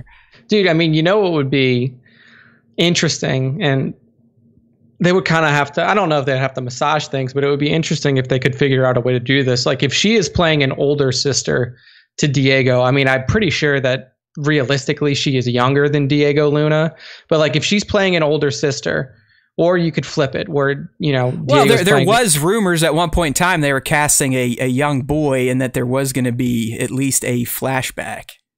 So like if she's playing the older sister that had already joined the rebellion, and she is the reason that his family, like his mother and father, are killed because they find they connect her. The Empire connects her to his family, and they know that she's a rebellion operative, and they go after her family, and that's how his parents get killed. And then she tries to bring him into the rebellion, and they're like, that would be an interesting relationship, an interesting way for that to play out. But given the age disparity between these two, so Adria is 28 and Diego's 40. So I don't know if you could play her as an older sister, but you could play her as a younger sister for sure. I mean, I like this move. I like the potential of her playing a related character to Diego, to Cassian, because we know that the family aspect of this, of what he's lost in the rebellion, is why he is the way he is in Rogue One. I think that having that tie there would be a really good. Yeah, I just when series. I saw this young lady's image, I was like, they look similar. I mean, they do. Beautiful actress, but I feel like she was almost cast to be related to him versus a superior or someone that just works alongside him. Maybe that this is who trains him in the rebellion. Who knows? But I'm with you as well, and I don't think this is going to be like a love thing. Yeah. If it were to be one, I think it would play out more like the Han and Princess love story. Yeah. Where it's very contentious for maybe the first season or two. And if the show makes it into subsequent seasons, then maybe we get the I know moment and we're like, oh yeah, see, they were always meant to be together. Yeah. I think that would be the way to play it. So, that's the news. This is a confirmed casting. This came from THR, Hollywood Reporter. Obviously there's been no news, like no official announcement yet from Disney, right. But usually if THR, if they run it, it's not like Doomcock and those fuckheads. So there's a little bit more legitimacy behind this one's probably going to pan out, and I would imagine within a week or so you'll get the official from Disney itself. I mean, if anything, it was just nice to hear something about the Cassian series. Like Nick said early on. I mean, because it's one that just felt like it was kind of dead. Yeah, we had no word on it at all. And this one's supposed to still come out before Kenobi, I believe. 2021, man. I mean, that's what they're saying. No shooting. The death is still out there, so who knows? Yeah, I mean, we don't know. I mean, again, with this one, we don't really know episode length. We don't know number of episodes. We don't even know if this is planned for multiple seasons or one. I'm convinced at this point in time, unless they change it on season 2, that they've seen the success of Mando S1. I don't think they're going to fuck with that type of stuff. Yeah, 30 minutes. Yeah, I think 30 to 40 minutes tops, probably 6 to 8 episodes. Yeah, and the thing is, you know, you extend your episode time, you pull your budget out. Your budget is now bigger because you got to, you know, more time on set, more time paying people extras and set time and all this other stuff. So, you know, if you get to a 45-minute long length, if you get to an hour long length, then you are talking about significantly more money in the budget that you have to come up with to make the show, you know, work. So good stuff there. Glad to hear that Cassian is still at least being worked on internally at Lucasfilm and Disney and that they are casting. So hopefully, I mean, positive signs all around there. We need some because, I mean, honestly, my friends, once Mando S2 wraps, that's about it in terms of guaranteed shit we can actually see. I mean, everything else is up in the air, pre-production this, pre-production that, got to wait on the virus here, got to wait on the virus there. So, and you know, they're giving us announcements and stuff that they can. I mean, you know, we know that Taika is working on a movie that will start, you know, that's going to be released in potentially 2042 at some point. Yeah. You know, we know that the Kenobi series is in the works. We know that the Cassian series is in the works. And other than that, I mean, we have rumors about potential follow-up series in terms of animated I mean, if you believe stuff. Reddit, there's at least 14 Disney Plus series on the way. And there's like 9 more animated ones and 6 more live action. Yeah. According to Doomcock, there's going to be 55 Disney Plus only movies coming out. So and Kathleen Kennedy hasn't been working at Lucasfilm for the past 60 days. Yeah, it's like really Kathleen Kennedy is a robot now. They've replaced the real George Lucas's Kathleen. Head is now running Lucasfilm. Yeah, it's just like in Futurama where they had all the heads in the jars. Yeah, exactly. And that's what's happening over at Lucasfilm now. They have the disembodied head of George Lucas. Yeah, I think wasn't there an episode where Disney's head was like sitting on a tuna can or something? The Simpsons? That was what was his name? Ted. He was a Boston Red Sox player. The guy who left Ted Williams, maybe? But either way, like he wanted to actually, I don't know if he did or he had in his will, like he wanted his head cut off and frozen. Ted Williams, I mean, he was a legendary baseball player, so I think that's who it is. But either way, yeah. So we got you. We can out-doom the Doomcock. There we go. We definitely can't out-cock him, but we can out-doom him. So that's the end of the news for this episode, guys. You know, not much out there, but we gave you what there was. Yeah, so that's going to lead us into our fan segment for this week. So let me switch some screens up here. There we go. We got our Slack up, which means it's time to honor the Fando-assholes. Oh yeah, the Fando assholes. You know, we're getting to the end of our battle poll now, so we'll jump into our last two matchups before the final, and then, you know, based off of this, we can reveal our final matchup, which is not going to be a surprise. Honestly, it was a pretty straightforward. Yeah, they pretty much laughed at us when you showed them the number 1 seed, and so far that number 1 seed in Chewbacca here has performed really as expected, as we see dominated the landscape. He took down his human life mate Han Solo 64% to 36%. Yep, that's 80 votes for Chewie, 45 for Han, so a total of 125 votes out of 200 and something who saw it. So still need to get the votes up a little bit, but we'll get into the notables. So I'll go with notable Han voters first, because honestly, even though Han's a 4 seed here, I think this is a blowout. I think this is a Chewie kicks his ass kind of situation, like we saw in the pit on, you know, in the Solo movie. So notable Han voters, we have Swit Picks, we have Captain Ordo, we have, let's see, Duke 3001. He was in our top 5 last week.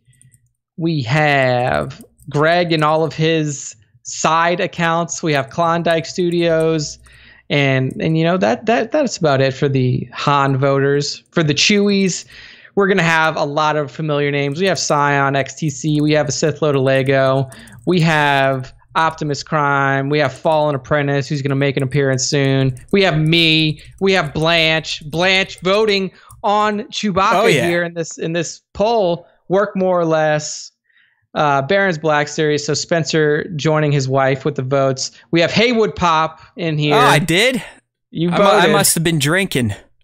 Wild Wing, Klaatu, Augusto, Tones, and all of the other notable fandos out there voting for Chewie. So, I mean, this one went as expected. You know, I thought that Chewie was going to take this one pretty handily. 64-36 is definitely not necessarily a landslide, but it's a healthy victory for our friend Chewbacca.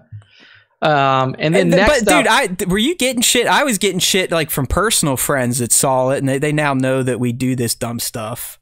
Oh, really?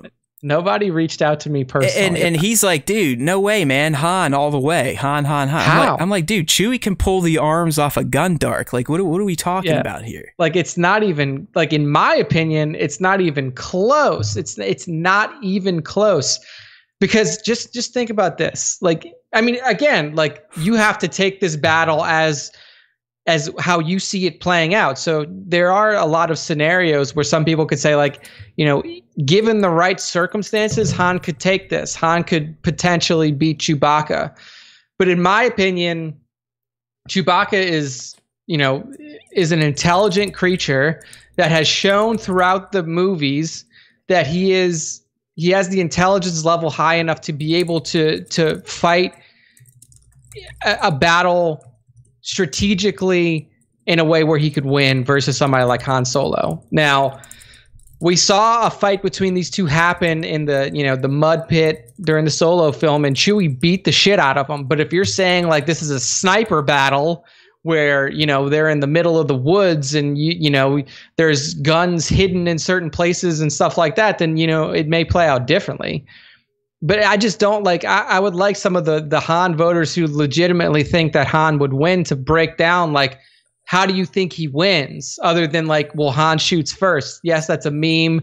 It's a you know a good Star Wars callback. If we want to use Star Wars Galaxy of Heroes logic, right? Yeah, I mean, I could see that Han Solo taking out Chewbacca because that guy has a huge opening big dick shot, right? Yeah, I mean, you know, Raid Han is like, if you can the get guy's the shot crazy, off, man. Like sometimes he'll fucking shoot like 4 times on the first turn and literally kill a full tune. Oh yeah, but here's the thing though, is that even if we're going by SWGO logic, which for those of you who know, so SWGO logic, if they're both zated out, Chewie can't be stunned. So Han gets the first shot off. If he doesn't execute him right up front, then Chewie still gets his turn. Chewie has a stun move. Right. Chewie has a debuff daze move with this. I mean, he literally comes in with a two-fisted hammer fist. Like that's one of his special attacks. Boom. Like that would break Han's neck. It probably like his spine would split out of his back. Yeah. And then, you know, from there, if Chewie can get his stun off, then, I mean, it would be an interesting fight, you know? I mean, hell, Chewie eats fucking blaster bolts for lunch. The guy got shot at least once or twice in the sequel trilogy and just brushed it off. Yeah, he keeps going. Yeah, like, all he needed was like Finn to put some gauze on it, and then, you know, he wanted to get a little freaky with the nurse once they got back to the base. But, you know, he's like, oh, you know, I'm a tough guy. Look at this shit. It's okay. Oh, you're very strong. But yeah, I mean, in my opinion, I think that Chewie takes this. You know, I think that Chewie has the strength. I think that he's an excellent marksman with his bowcaster. And even if you put them in a situation where they don't know each other, which was the situation that we saw in Solo, like you see that fucking if Chewie gets his hands on Han, it's over. Chewie could have killed Han at any moment in that fight. Yeah, it's no contest in my opinion. Just pure physical nature, no contest. And it's not like Chewie's some slouch with weapons either. I mean, the guy, as Apollo Apes bringing up here in the chat, dude's been around for well over 100 years, pushing 200. Yep. The guy knows how to survive. He fought in the Clone Wars. He fought in the Rebellion. I mean, he fought in the fucking every major age war in Star Wars. So the Age of the Republic, Rebellion, Resistance, Bacca was fighting. Yeah, I mean, he's got battle experience out the wazoo, right. And I mean, he was fighting before. And all Han wanted to do up until he found his sweet princess was not fight and just steal shit and make some cash. Yeah, he tried to do everything he could to not. I mean, to you not could fight. argue Han kind of brought down the hero that Chewbacca already was. Yeah, like he kind of sent Chewbacca down the dark path. I mean, Chewbacca was a literal war hero. Like, right. He was he helped save fucking Yoda, literally. Yeah, saved his life. And then all of a sudden, and then he finds this asshole Mimbomb that turns him into a gangster. Yeah, he's like, now I guess I'm a fucking smuggler. I was literally a Wookiee war chief, and now I am a smuggler. Fucking Han Solo, man. Next to a 23-year-old kid who's never flown a ship before. Right. Oh, man. So that's the Chewie versus Han. And then our other matchup for this week was a big one. It was a very tough matchup. This was Rex versus Mando. So this was Captain Rex versus an interesting Mando. one. It really is. It really is. And I think it was Joe in here, Klondike, made the case essentially that Rex has just had so much more screen time. And we've seen him fight so much more. And even though the little doses that we got of Mando in season 1 were impressive, I think Rex just had too much of a catalog of his abilities. I think one, the screen time, and then and the Siege of Mandalore thing is still, everyone's still got their little hard-ons from that. So like if we did this battle, like if I put out this poll again after season 2 of Mando, I think Mando wins. Right. And because that's, again, you're coming off of fresh Mando. People already know what Rex can do, but then you assume that the legend of the Mando is going to build more through season 2. I feel like if you play this exact battle out after season 2 Mando, you switch it the other way. It's 60-40 Mando, but who knows? But we got to go what we got here. So poll results: 87 votes for Rex, 57 votes for Mando. So good turnout here, over 140 votes. And then notable voters, we'll go Mando first since he was the loser. Klaatu was a Mando voter. Switpix, Kingdom of Weird, Action Figure Snaps, our good friend Adrian, Mr. Stormtrooper Davis, Nico, Beerman, Liam, Wild Wing, and then Greg and his accounts, Tones. So a lot of Scion, Drew Toys, so a lot of good people here for the Mando voters. Rex voters, I mean, a lot. We get a lot of them. So you get Fallen Apprentice, Klondike Studios, Papa Palpatine, Figure Hertz. Let's see, Work More or Less. There's a ton of Mando voters here too. So we'll just say we got Jared here, Stormtrooper Pete, Manny Bothans, a lot of really good Rex voters here. So what was your thought on this fight? Who do you think would take it?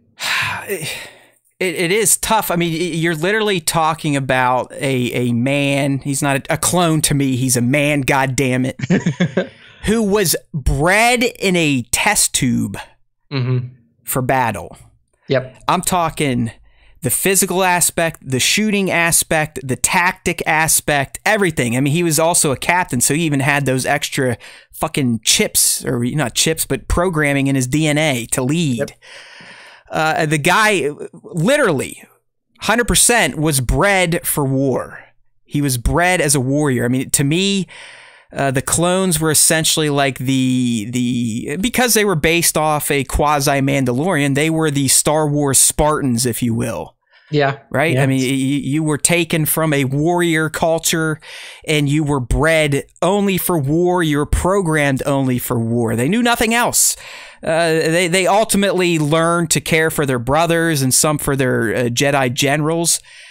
But even as we saw in Siege of Mandalore, that the conditioning through the chips or just their DNA, it was a lot to overcome for Rex. And the only reason he was able to overcome it is because of what happened with Fives. He had a little bit of that shit in there, but also Ahsoka was a huge factor in saving Rex from his conditioning.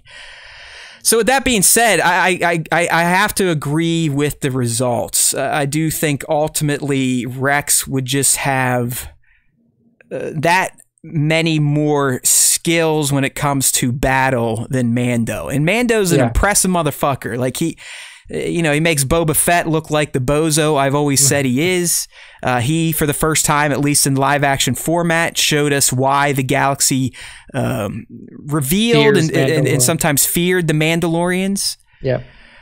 But just in terms of what is under the guy's belt, what we've seen him do, Rex should get the nod here. Yeah, I agree. And, like we've said, or like I say for any of these battles, is you take the best version of, the characters fighting. And the truth of the matter is we only have one version of Mando so far. We only have seen him in one thing, season 1.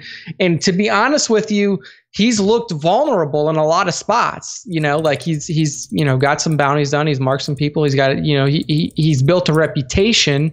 But what we've seen of him on screen, really, he's hit or miss in terms of his fighting. Like he got handled pretty well by Cara.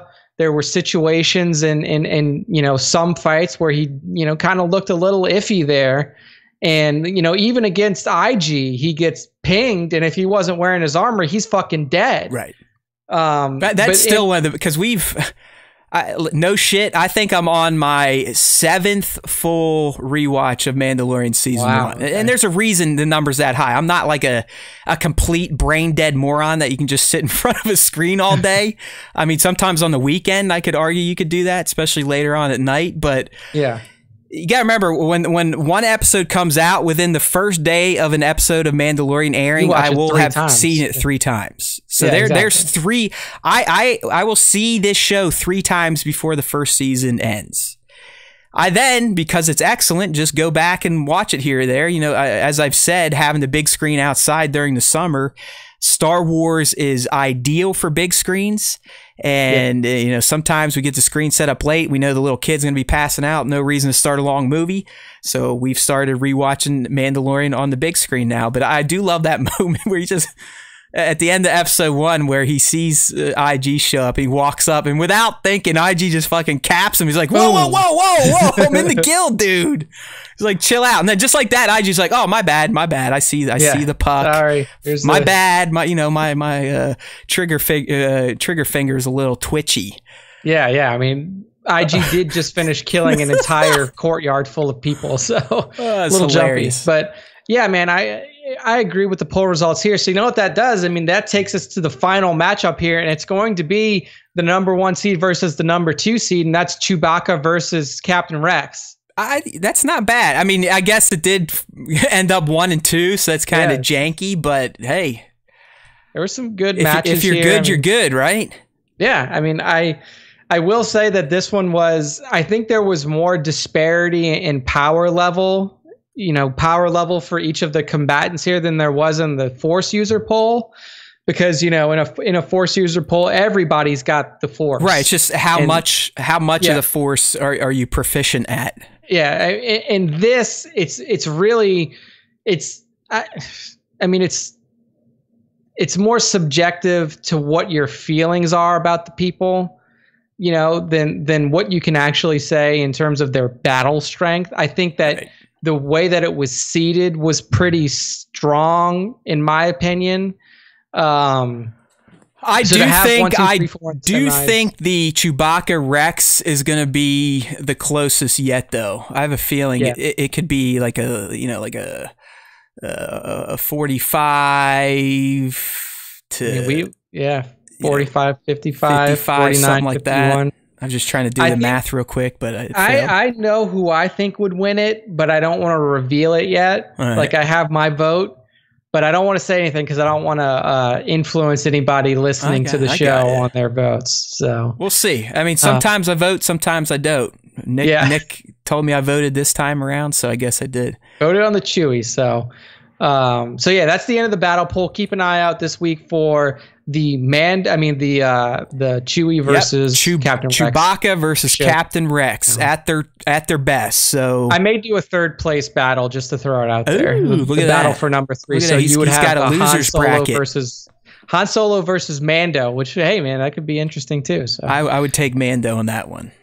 I don't know, man. That's another one where it's like a toss up, just because even if Han shoots first, he's got that fucking Beskar, man. So, true, he's got the armor. Definitely helps. It definitely. I mean, dude took a sniper shot to the armor, and it didn't kill him. So very true. Han could get that quick draw and hit him, but unless he gets him right in the neck, I don't know.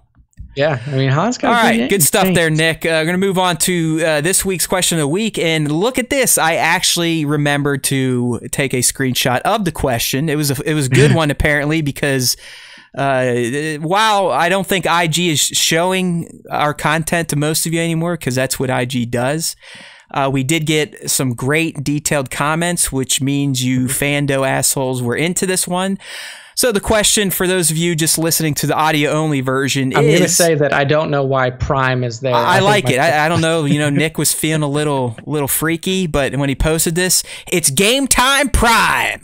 What is your favorite Star Wars video game? What made it stand out? And like I said, we got a ton of good responses. We have 12 this week instead of our usual 10 because we had a little less topics than usual. But as we do on the Star Wars Time Show, we've managed to shoot enough corn-filled diarrhea out of our mouths to still extend a topic list show into the 2-hour mark. We're at like 1:35 now. We'll easily get into the 2 hours, so I'm sure we've lost most of the audience. So let's see. What does some people have to say? Here's our buddy Bossajan, Star Wars Toys 73, I believe. So he chose Battlefront 2, as in the most recent one. The new one, yeah. There was a lot of those. I don't think I picked too many, but I did go with him because, well, just listen. The campaign was sick since it expanded so much more canon, and you start as an agent of the Empire and you play all the way through to the beginning of The Force Awakens. Having said that, I need my motherfucking Darth Maul game, you pussy ass cunts. Whoa, there we go. He's lighting up the fucking the game developers already. Right. Where's the Maul game? There we go. There we go. So, and that honestly, that was kind of the general feel on the new Battlefront 2, not the original Battlefront 2, is like, hey, I know a lot of people bitch about it, and I'm kind of embarrassed to put this out here, but we really kind of like this game. It's gotten really good. It looks fucking great. This, that, and the other thing. So, yeah, strong a lot of modern day Battlefront 2 stuff up there. Yeah, I'm a fan of that game as well. But moving on with the responses, we have SWTBS Wild Wing here. So he likes The Force Unleashed 1 and 2 because of the character of Galen Marek, aka Starkiller, and the story of the game. Until I played this game, I never thought Vader could have an apprentice. The pros of this game for me are as follows: the character, the story, the gameplay, and the possibilities of using the Force and lightsaber attacks. The negative aspect of the game is that it's not an open world. It's not an open world game. So again, these are people's opinions, so I'm not an asswipe like most humans are these days, especially in America. I mean, opinions are fine. I don't know if I would lump Force Unleashed 2 in there, because that one to me took a got a little wonky, drastic backstep from the first one. It just the gameplay was still fun. It just the story sucked. It got into all that weird clones of clones of clones of clones of clones of clones of clones. It's like, all right, whatever. Yeah, it definitely took a turn there with like the cloning in the story. But I mean, for me, yeah, like the first game story was excellent. Yes, you know, he's part of formation of the rebellion and all of these different things where he's going throughout and meeting all these Jedi and stuff like that. I mean, I love that part of it.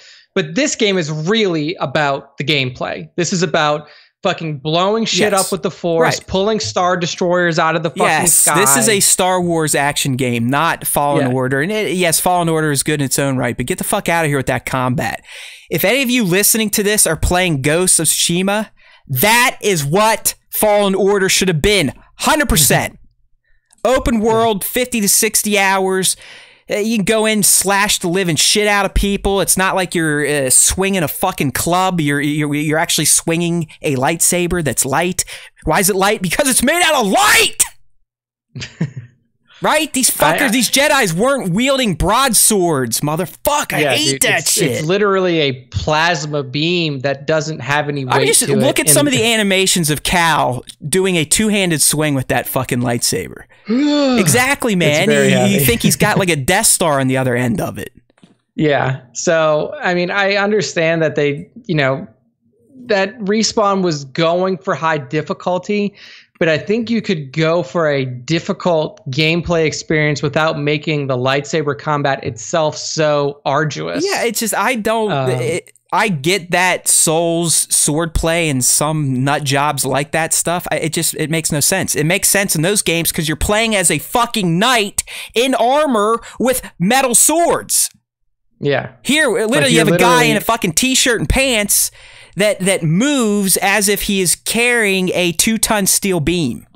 Yeah, it was a very odd choice. But so please, just hey, Respawn, I know you listen. I know you're the guy, right? Like, it's just Respawn. They're the ones in charge. Mr. Respawn. Mr. Respawn. Please just make the combat like Ghosts. Thank you. Or just give Insomniac a Star Wars game. Please. No shit. For the love of God, it is. It's like, I know there's a game. joke. They're like, yo, it's Assassin's Creed 2 Japan. Hey, I'm all for it. Fine. It's fucking great. It's awesome. Yeah, there's repetitive open world stuff, but isn't there in every fucking game? Anyways, back to Wild Wing. I will have to say Force Unleashed 1 is definitely probably my top 5 though. So yeah, I agree with that. That game, I mean, like that first, if you like playing through the prologue of that game where you're playing as Vader and you're going through Kashyyyk and you're just fucking destroying everything. I don't even think you use your lightsaber. You're just using the Force. And like that was, you know, the developers of that game showing you right up front, like, this is what this gameplay experience is. The first thing you do is like you walk up to a giant like fence, like gate. It's like a barred gate, and you're like, oh man, I'm gonna have to cut through this. And literally Vader just fucking blasts it open with the Force with like nothing. So, I mean, that's what Force Unleashed is about, is just allowing you to go fucking crazy with a lightsaber and with the Force. And, you know, I love Force Unleashed 1. So good response by Wild Wing. Moving on, Scion XTC, our loyal listener. Knights of the Old Republic always stands out to me as a top Star Wars game because it was so interactive, in the sense that every action in the game affected the outcome of the story. Being able to play it multiple times and you could have different gaming experiences every time made it one of the most fun games I've ever played. 100% agree. And, you know, old BioWare, you know, who's responsible for the development of the first Knights of the Old Republic game, I mean, that was their thing, is like these narrative storytelling experiences that you could control. And having that told through a character like Darth Revan, who has this, you know, this I don't want to say middle ground, but like, you know, being of both the dark and the light work perfectly. Yeah, I mean, KOTOR, that's an easy top 5 as well. I don't know if it's number 1. It very well could be, just because of, I don't know, these days, and you can tell our demographic. I mean, it's a lot of old fuckers like myself, because a lot of the games we were picking were from late 90s, early 2000s, the games themselves were revolutionary. I mean, a game like Knights of the Old Republic was they were few and far between back then. I mean, you could argue it was probably brand new for its time. Yeah, I mean, what was done with Star Wars The Old Republic, or, you know, Knights of the Old Republic, was essentially what allowed BioWare to build the Mass Effect franchise. You know, like they were able to use that game, the Star Wars license, to not only revolutionize the way that narrative storytelling is done with player control, but then also they were allowed to just play in this open sandbox of planets and, you know, interplanetary travel and stuff like that, which allowed them to essentially build Mass Effect. And in the gaming community, like Star Wars, you know, Knights of the Republic is not viewed as just, you know, probably the best Star Wars game. It's viewed as, you know, potentially a top 20 video game period of all time, because of what it did at that time. And like you said, it was something that you had really never seen before. It was just so brand new. So and we got Papa Palp joined in. He's agreeing that's always going to be a number 1. I'm still trying to get through, like, play through 4 or 5 on my iPad. I keep stopping and then pick it up a couple months later. And these days, even playing a game like that on the iPad, it's so easy, because now PlayStation controllers natively hook up to iOS, Xbox controllers natively hook up to iOS. You can stream it right to a big TV. So it's just, I've been knee deep in all these amazing Sony first parties. It's like, okay, I'm not going to go back and play a game I love and cherish that looks like it's from the year 2001 or 2 or whatever, when I have FF Remake, Ghost, Toulouse 2, but I get it. This is one that I think most Star Wars fans that are also gamers will always hold near and dear to their heart, especially if they're in my generation, your generation, Nick. It's just, it's unavoidable.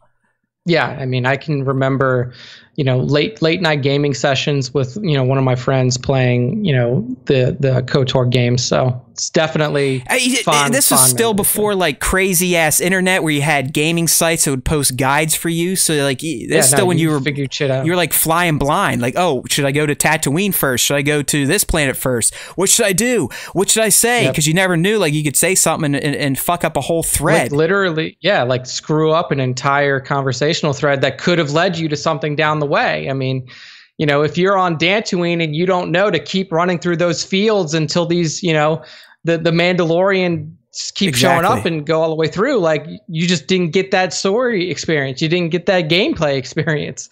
So it was one of those things that really was heavily dependent on how you wanted to play, the story that you wanted to tell, and how you wanted to build your character. The one I need to go back to is a sequel, because I never played that one more than once. I don't know if that's because I didn't like it or just the time it came out. I think I would have been either transitioning from college into the end of our lives, right? Where you just work as a corporate cog until you die. But for some reason, I don't remember much of KOTOR 2 outside the triumvirate, only because of Sugo.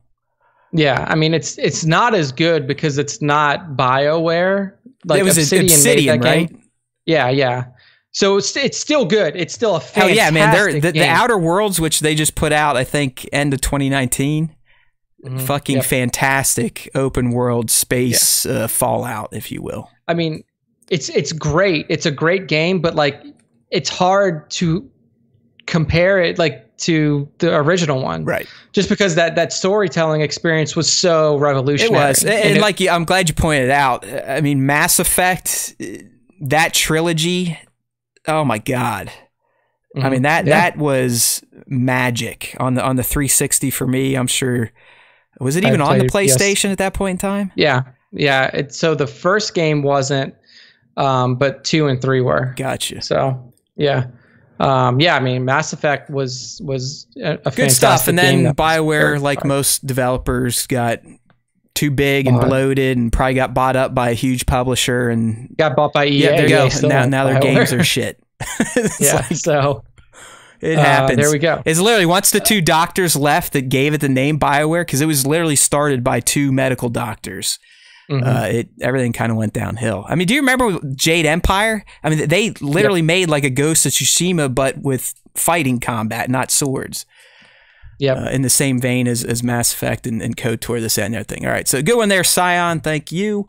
Up next, the renamed Lego Star Wars Tong, who is now Tong Wars.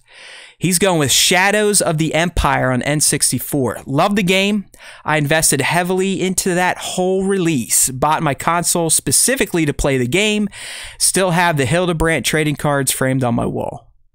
There you go. That's really cool. Shadows of the Empire was one I don't think, like, either I played like short like amounts of the game because I never finished it. But I mean, I know that is one of the most beloved games of that era as well. You know, the N64, PS1 kind of era, Shadows of the Empire is one of the standout ones. Was that like, did you invest a lot of time into this one? No, dude, because N64 I never had, and this would have been like late. When did 64 come out? High school, right? In the mid 90s, early 90s. Yes. Either way, I never got a 64, so no, never played it. Yeah. Okay. I was one of those rogues, you know, one of the tough guys back in the day. Like, oh, I didn't get SNES, I got Genesis.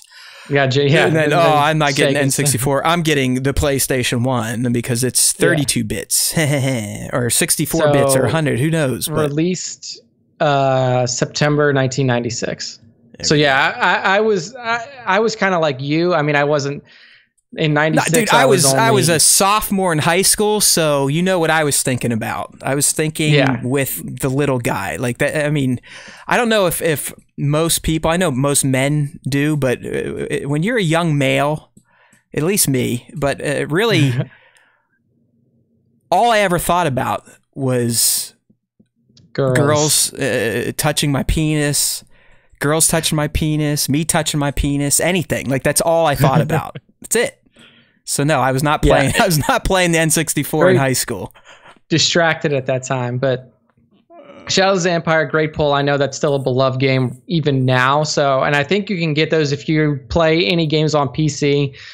There's a PC version of it that you can get for Steam, so you can play it through there as well. Or if you're one of the unsavory types, I'm sure there's a ROM out there somewhere, and you can get a player on your computer. That's true. So next up, we have Sir Dork 730 Jared in the chat. He said, my big brothers and I would play the crap out of Jedi Power Battles for PS1. I've never played this. I have no idea what it is. Dude, a lot of people have been going off on this because, you know, Plo Koon is a figure he's released, and a lot of people are like, oh, look, I got my Plo with the orange saber from Jedi Power Battles, and this is another one. It's like, I would have been in college probably, so again, the brain was deleted. Yeah, you just. But go ahead, read Jared's statement. Yeah, so you could play as Qui-Gon, Obi-Wan, Mace Windu, Plo Koon, and Adi Gallia. Each Jedi has their own special force attack. I was a little kid, so I sucked at it, but it was awesome. Also, Plo Koon had an orange lightsaber, and Adi Gallia had a yellow lightsaber. Totally weird. So even at this time, you know, like, I don't know. I mean, you saw it, but like that's the weird thing. Yeah, like he calls out because Plo had a blue lightsaber in the movies, right? And he comes with a blue lightsaber and figured, but it looks like it was like just a fighting game. Like, how did I miss this one? That's what I want to know. I mean, there's another fighting game coming up that you love. That one, 100%. Like I want to see someone here. Like if they have as fond memories as I do on the one we're going to talk about. But I'm looking at screenshots from Power Battles. I'm like, yeah, I'm sure I played this, but it has been completely wiped from the gray matter. From your memory. It's gone. Yeah. It's just fucking gone. Man, now that you mention it, I'm looking at it. It looks like it started on Dreamcast. Yeah, it's like kind of like a action platformer. I mean, it looks janky as fuck these days, but there were a lot of people, and it's because it just had like a weird mix of Jedi. There's what, Adi Gallia, is that Deepa's in there? Plo, Qui-Gon, and young Kenobi. Qui-Gon. Yeah. I mean, it was in episode 1. It was Star Wars episode 1, Jedi Power Battles. So technically, this went down before you even saw Plo on screen, because you didn't see Plo on screen until episode 2. So yeah, man, I mean, that's crazy. Yeah, I never played this. Yeah, I feel like a loser. I missed out on this one. I'll have to look it up. Jared's saying in the chat that in the game Mace Windu had a blue lightsaber. So he does. You can. I'm looking at the if you go to Google Images, there's a select your Jedi screen. Was this even an officially licensed game? No, it was. Look, this is LucasArts themselves. Yeah. This was probably a game where, like, the day before it was supposed to go press, George came in and was like, yeah, call this guy Shitface, this guy Mookie Mook, and give him an orange lightsaber. Yeah. And, dude, like, I'm looking at, maybe you can get different color crystals, Jared would have to say, but, like, Ki-Adi Mundi looks like it's in there. He's in there, and he's got a purple saber. So I don't know what the fuck's going on, man. Good stuff. Oh man, good call out by Jared. Really digging deep into the Star Wars. I'm gonna have to play some YouTube videos of this when we get off. I'm too scared to do it now because it'll blow up my shitbag system. But hey, he was not the only one. There was a lot of JPBs out there, as they say these days. There we go. Up next, here we go. Cryo, who's not in the stream today, so shame on him. He's probably actually working, so good for him. And I can agree with him on this one. I was a big fan of these games as well. But he said, Super Star Wars, Super Nintendo. My parents experienced hardships with 4 kids, and I, being the oldest, had to sacrifice what I wanted for the good of the family.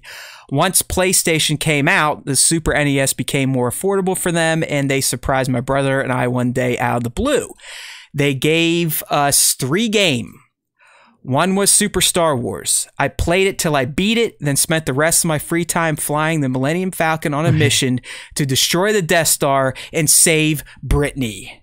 I was deep into puberty at the time, and Britney had just hit MTV.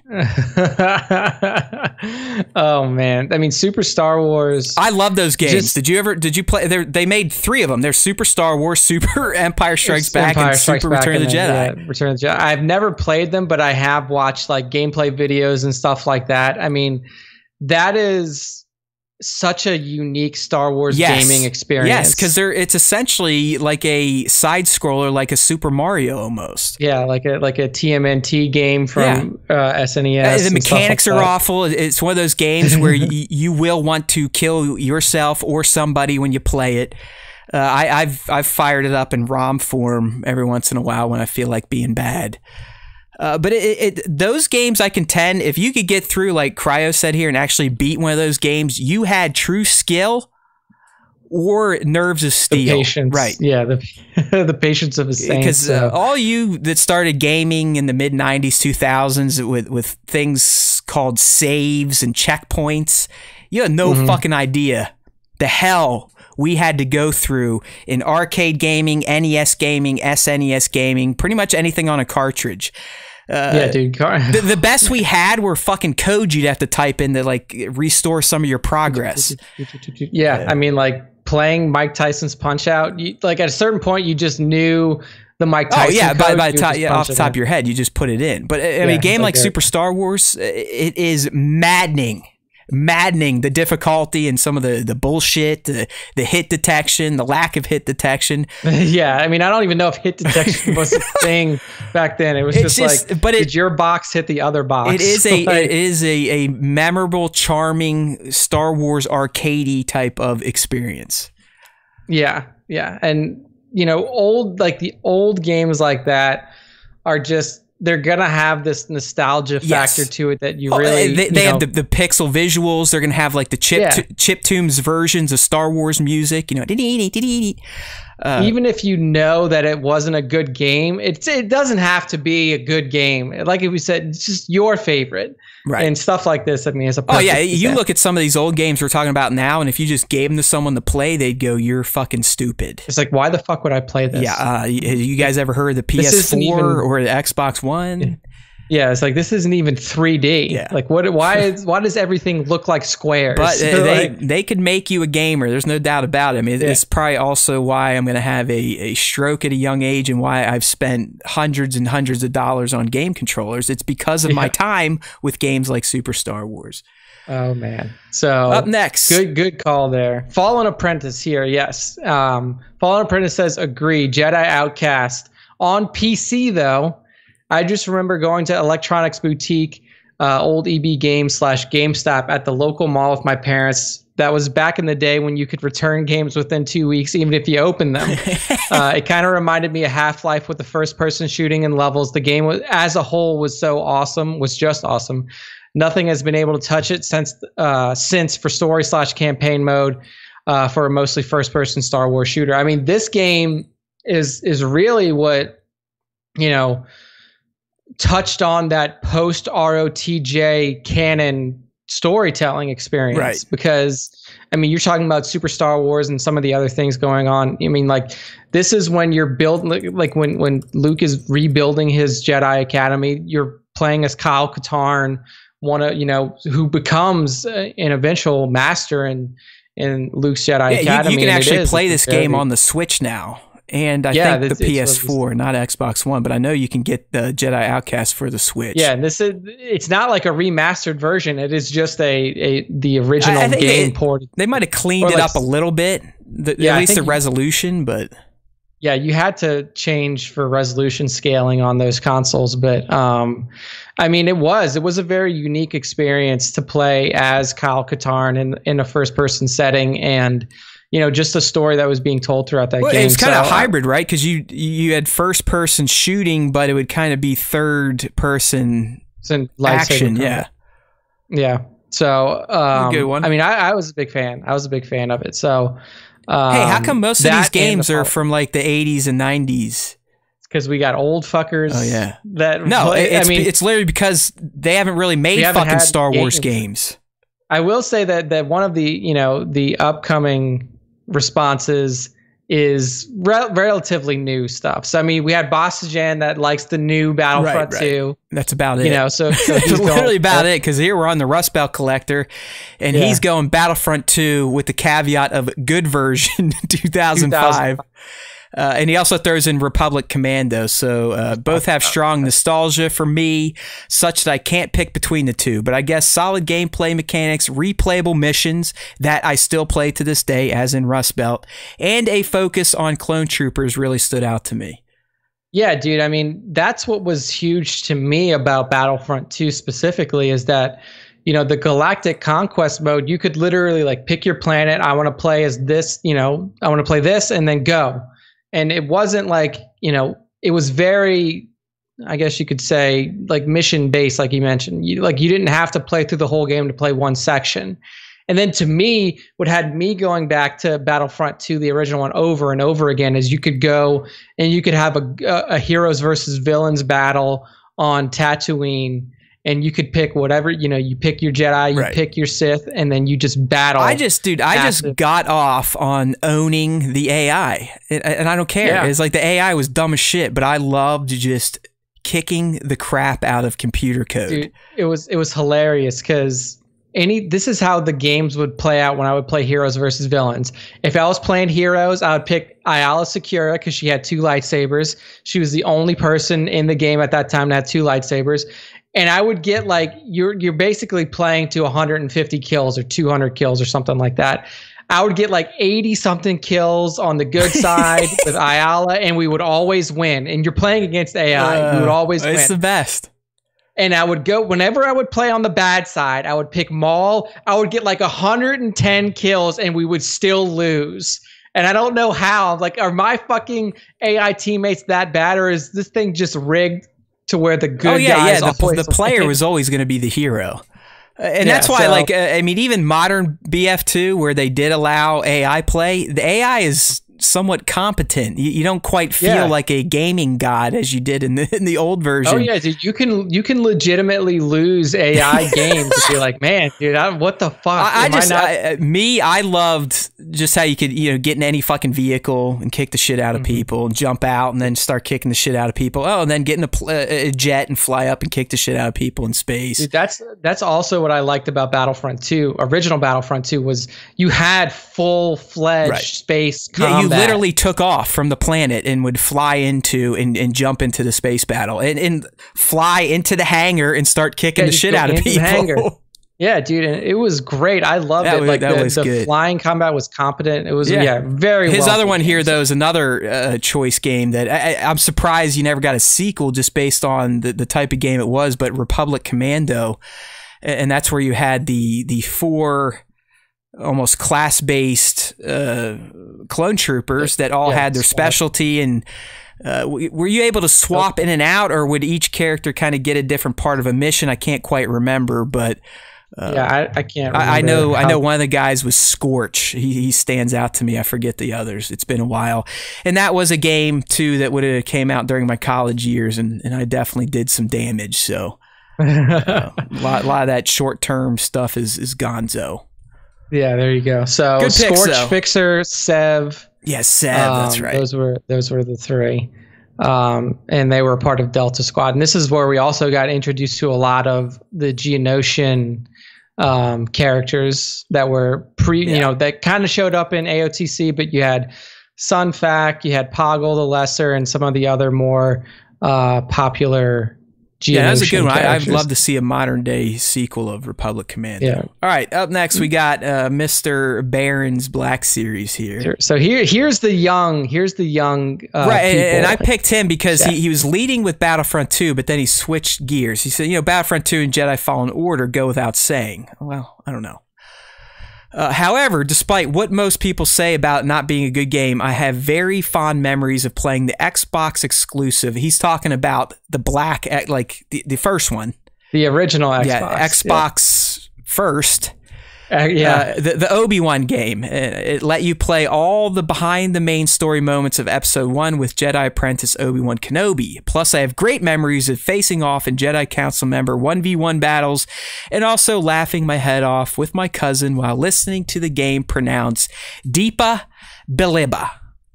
But yeah, I never played this game. I never played this I game. did, and that's kind of why I picked Spencer's, because I mean, back then I was gung ho with Phantom Menace. Still am. It's my favorite prequel. I like it. That's for you, Jared. But he is right. I do remember it being a somewhat competent movie companion game, and the reason it was is because you weren't just replaying the movie. It was all Obi-Wan just doing random shit by himself on Naboo. And there'd be like different missions to do, this, that, and the other thing. So you did kind of get a whole different perspective of the events of that film through this game.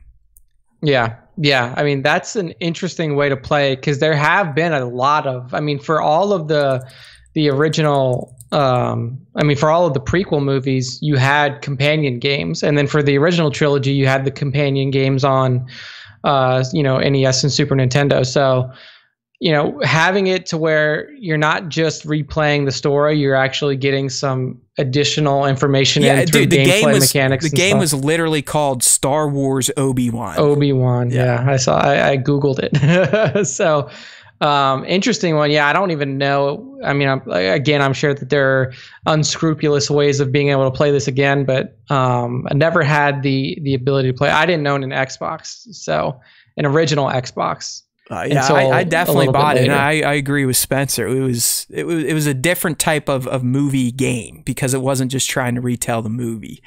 And this was also this would have been 99, 2000. So I mean, it's still very polygon inspired graphics, boxy, very square, lots of angles still in the character models. Yeah. So good call out there. All right. Up next, of course, Tones was going to get in here.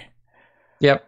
So we got X-Wing. He says, since 1978, all I wanted to do was jump into a cockpit of an X-Wing starfighter and take out some ties. When LucasArts released that game back in 1993, I bought my first ever PC solely to own and play that game. I spent many hours perfecting the shield to firepower ratio for all the various missions. An absolute masterpiece of a game, which totally needs an upgraded reboot for today's hardware. It would be mind-blowing. Yeah, I mean, these you know, older flight simulators that really gave people the ability to jump in and relive those iconic battles. I mean, I'm another proponent of X-Wing. I just think about what Tones is saying, though, and think about the time. Going out and grabbing a computer in 1993 wasn't like grabbing a computer these days. No, dude, I mean, that thing was probably a household investment where like people had to, you know, mortgage part of their house.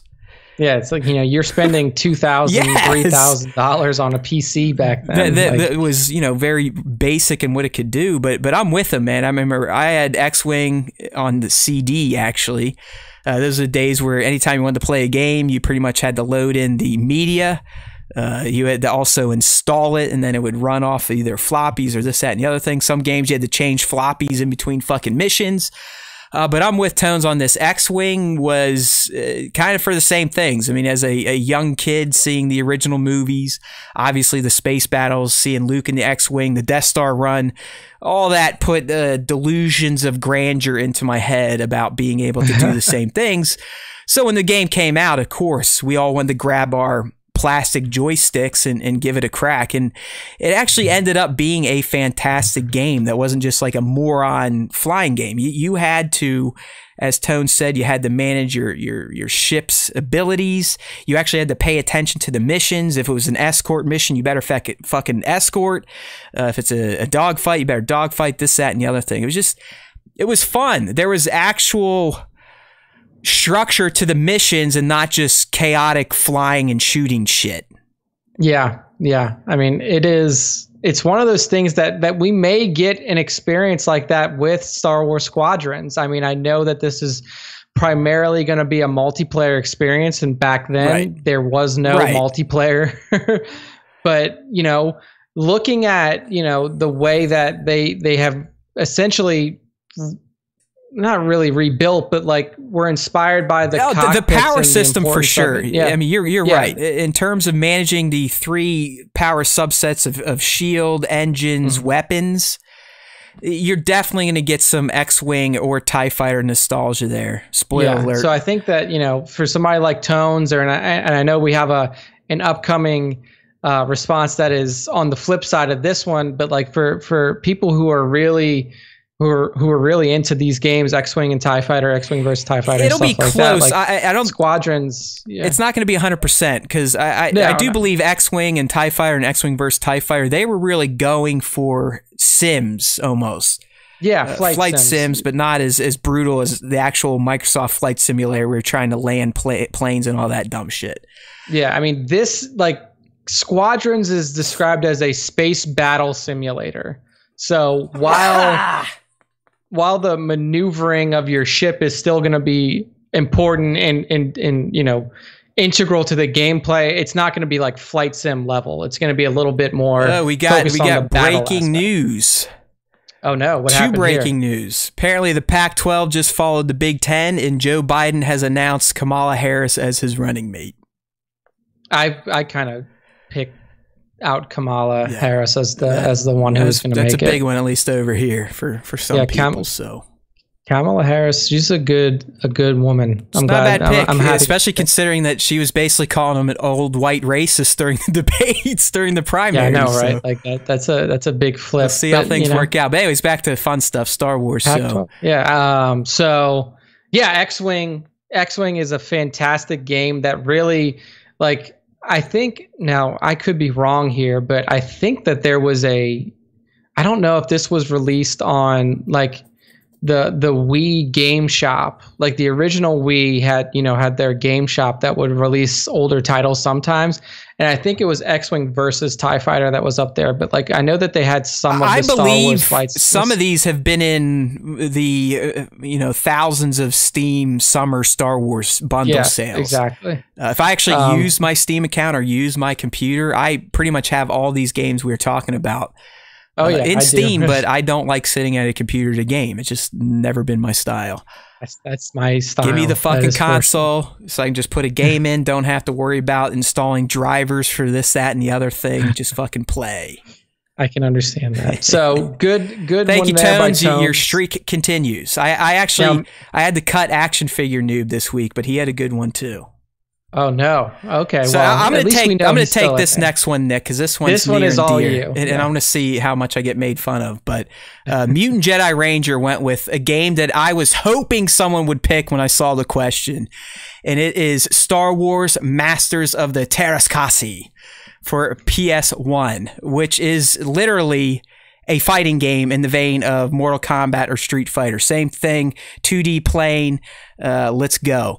So Mutant Jedi says, my favorite games growing up were always fighting games like Street Fighter and Mortal Kombat. Me too. I can't tell you how much time I spent in the arcade slapping my quarters up to have next game on Mortal Kombat. Love that. So having Star Wars fighting game was awesome. I wish they'd make an updated Star Wars fighting game with more characters that have come out since then. But those types of games don't seem as popular these days. Yeah, I mean, the closest that you're going to get Mutant Jedi Ranger is Soul Calibur. I don't know when the last Soul Calibur game to release was. I think Street Fighter V is the most recent, I believe. Okay, so they would add in Star Wars characters. Like they added in Vader, Yoda. Right, you're right. So that was going to be your closest one, but...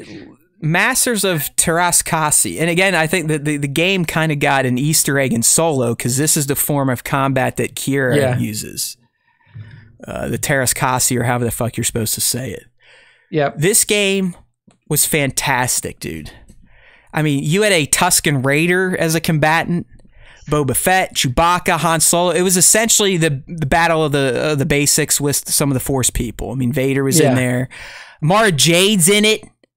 Yep, I'm looking at some of the screenshots. Who else is in there? Vader's in there. Luke's in there. Arden Lynn. You had a lot of like... Yeah, I mean, they had a fucking Tusken Raider, dude. You're digging deep. I mean, like, you're getting way into it fought like a virtual fighter. Dude, they had Leia with a dual saber in there. A dual-sided lightsaber, Leia. Yeah, there's some wild stuff in this game. And dude, you had Jedi Luke and you had CLS, Commander Luke Skywalker from ESB. Oh, yeah. So the Leia, she's in her Bausch, and I guess Bausch had a bow staff. A bow staff saber. But it looks like you could even do Slave Leia. I mean, who knows how many of these were skins or hacks. But I'm telling you, this game, as wonky as it looked and as wonky as it played, I can't tell you how many times my buddies and I would just sit in our apartment and just have tournaments with this dumb shit on a Friday night after the bars or a Saturday while we were hungover. Like I said, it wasn't as fluid as a Street Fighter or even Mortal Kombat. It was more of that virtual fighter feel. There was some kind of 3D ring manipulation. But it was just a blast. Every character, you know, they had special attacks, projectile attacks. It was Street Fighter, Mortal Kombat, but with Star Wars characters. Dude, the Tusken Raider character's name was Hor. H-O-A-R. There you go. I mean, what are you talking about? It's as good as it gets. Dude, there's a Gamorrean guard. Yep. Apparently, his name was Thok. T-H-O-K. Oh man, I'm telling you, people, if you can find this and you got a working PlayStation 1, throw it in. Throw it in. Came out in 1997.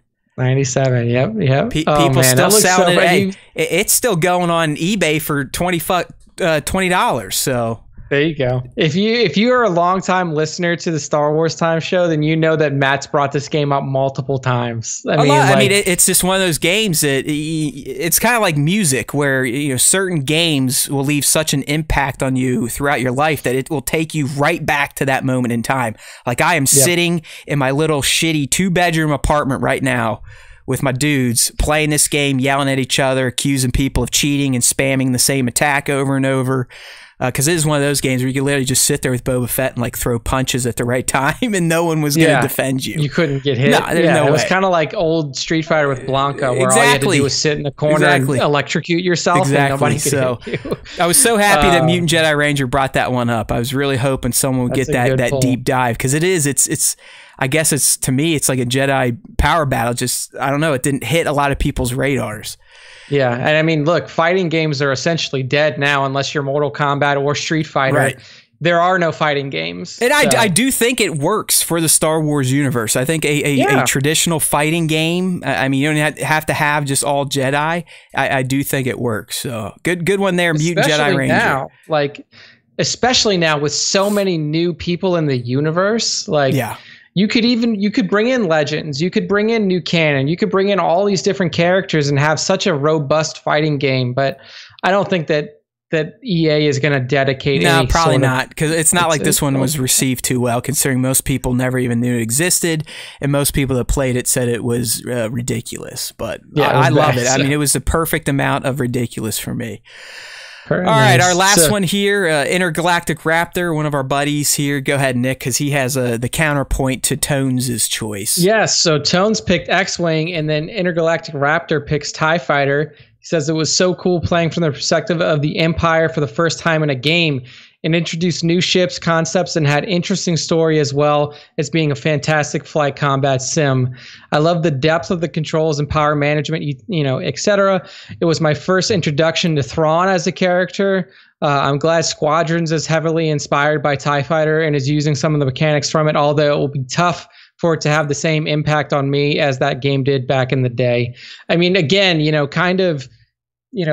not really mirroring what Tone said, but like that same thing where, except with TIE Fighter, it is like Intergalactic Raptor says, you're immersing yourself in the Imperial side of things, which really, I mean, for video games, you hardly ever played as bad guys back in those days, especially. You're always the good guy. You're always playing on the side of like, we're the rebellion, or, with Super Mario, you're fighting against fucking, the evil Bowser, and, Ninja Turtle games, you're fighting against Shredder, or whoever you're Bebop and Rocksteady and all these other bad guys. Like, playing as the Empire in this video game was, pretty different from what you would typically do in video games back then. And then, like he says, you're going to have Squadrons tying into it now with the power management system and taking a lot of inspiration from the TIE Fighter game, from the X-Wing game. So, another great call out here. I still think Squadrons is going to be more actiony. I don't think it's going to be as sim-like, if you will. Yeah, I agree. I mean, I imagine that definitely the multiplayer is not going to be a slow burn type of experience. Right. It will be interesting to see what they do with the single player. Like, are they going to make it more like it was in X-Wing and TIE Fighter, where it is kind of like a slower play? Like, I'm not kidding. I want like an escort mission where my sole job is to escort transports. I want that. I don't always have to just be blowing shit up. Yeah, but kids nowadays don't like to just kind of fly casually next to their their fucking. That's a great Han line, right? I don't know, just fly casually. Because you always know what Chewie's saying, but you never did. Because Chewie's like, hey, what the fuck do you want me to do? How should I do this? He's like, I don't know, just fly casually. I love those guys. So yeah, I mean, fantastic call out here. For good stuff. Like I said at the beginning, this was a long one, but you can tell video games are near and dear to a lot of our fans' hearts, and I think a lot of Star Wars fans in general, especially if you're in the generations that listen to this show. Yes. We all kind of were brought up the same and liked the same shit, and video games fell right in line with the Star Wars universe that we were so taken aback by, and seeing this galaxy that was so far away yet had so many cool gadgets, this, that, and the other thing. I mean, it's why I ended up in computer science, to be real. I mean, Star Wars has dictated my entire life. True. So that's the end of the responses to question of the week. Before we move on to the top 5, I do want to plug really quick that Star Wars Time now has its own Discord channel. So for those of you out there who want to interact with the community members, who want to interact with me or Matt, I'm actually surprised people are using it. I mean, I knew you would start it and then you would never come back, but I drop in every now and then. But I mean, we have people like Liam and Greg and Sion and some of the other members of the community in here. I mean, it seems we do definitely have a dedicated, albeit very small group of super fans. So we definitely love you all the best. Yeah. So just for my ego, I need that about times 1,000. So you guys got to keep working on that shit. For those of you out there who listen on the podcast and either just want to have Star Wars discussions with like-minded fans, or want to get in and just have discussions with people who, like the same types of things as you, make sure to stop by our Instagram page. If you go to our IG page, you can click on the link tree. Yeah. And in the link tree is the invite link to our Discord. And I may even get it up on the website at some point in time. Yeah. So, and look, if you're not familiar, Discord is just a free chat app. You can have it on your phone. You could have it on your computer. And it will just, if you click on that link, it will take you directly to our server. We have a channel that's dedicated to just random bullshit chat. Kind of like the dumb crap you guys talk about in the live stream. That's what we're seeing over there. We have a channel that's dedicated to the artist community. So if you guys want feedback on your toy photo shots or your art pieces, you can use that channel. And I may create a new channel that is, hey, coming up with questions, questions of the week. If I can't think of something, if you guys have recommendations, you can drop them in there. But I wanted to build this out because I do, like you said, Matt, I do know that we have a dedicated group of fans that listen to us week over week, that interact with us on Instagram and on Facebook and other places. So, just having a Discord channel that's always open for people to just come in, drop a message. You can have organic conversation. You don't have to worry about it being in an Instagram DM or Instagram post comments or anything like that. You can do some wild shit on Discord, and we're not going to do that because we're dumb. But I mean, Nick and I, we use it for SWTS, and like my people that run the server over there, they run a bot that essentially tells the entire team what squads they should use against what other squads in which locations if you're in a territory war. Like, I get a report essentially that says, all right, Matt, you need to play your Padme team in B1, your Geos in S1, and your ships in S2. And that's all done through Discord and these fucking crazy-ass programmers that write this shit for free and allow people to use it. We will not be doing that. In fact, we will hardly even be using it ourselves, I would imagine. But in all seriousness, as Klondike said, why didn't you guys just use Slack since you already use it? Well, we're stupid. And Discord's easier. Yeah, Discord's easier. Discord is also free. Yes, and Slack gets chintzy on saving messages and this, that, and the other things. Yeah, so. Slack eventually, if you get to a point, one, with the size of your user base, and two, with your messages, it'll just start deleting your backlog. So Discord has really good options for partnerships. So if we ever grow, the Discord grows to a size where, there's 500 people in it and you guys are using it every day, then Star Wars Time can become a Discord partner. And that gives us, it's another platform for people to not follow us on and not make us feel like we even have an audience. So it's good for people like me. It's good for that stuff. Yeah, but I mean, the people who are already in there, there's some good chat. I do ask, like, if you really want a comment from myself or Nick, you got to use the @. You got to @. You got to @ us. Because the only way I'm going to know that there's a question, particularly for me, is through an @. Because for the most part, I have Discord notifications turned off unless it's an @. So if you've been on Discord for a while, there's the @everyone, which will notify anyone in a server, and then you can just account names. So if you do need something from Nick and I, please use the @. Otherwise, I'm only dipping into that maybe once a day just to see what the fuck you fools have been doing. Exactly. See if anyone's burned it down yet or said something stupid to get us banned. Yeah. I have the channel set up just to try to segment it out. So if you are, looking for feedback on toy shots or art pieces or anything like that, try to use the artist community channel, and then the Cantina Talk channel just can be for random bullshit. But you know what? Just feel free to use it however you want. This is a free space for all of our fans to go and interact with each other, interact with us. I thought it would be something fun for everybody, and hey, it's free and easy to set up. So Matt will show you on, if he can eventually pull up just the Star Wars Time Show IG on the live stream. There is a link tree in our about section on our page. If you click that, at the very bottom, there is a Star Wars Time Discord link. Just click that and it'll take you right where you need to go. So wanted to drop that in before the top 5, but now that is done, it is time for the top 5. Oh, you know it. Let me get it pulled up here. Everyone's going nuts with all these news stories today. Yeah, we got this is what everyone's here for. This is why we actually have about 10 fans and only 10 fans, but we love those 10 fans and we honor them on a weekly basis in our fan segment, which is now ballooned beyond just the top 5 into the battle brackets, the question of the week. But this is it. This is the bread and butter, the top 5. And this is one of those +1 Star Wars fan artist features of the week. I got to pick one. I'm glad this was a week where I got to pick one, because both of my picks, I always give them 2. Ultimately are making the list. So I don't know if I influenced Nick's decision on one, but the one I got in there, I found it to be a beautiful image and I wanted to talk about it. But before we get to the +1, the only one, the top one, we're going to go through Nick's top 5 Star Wars fan artist features of the week.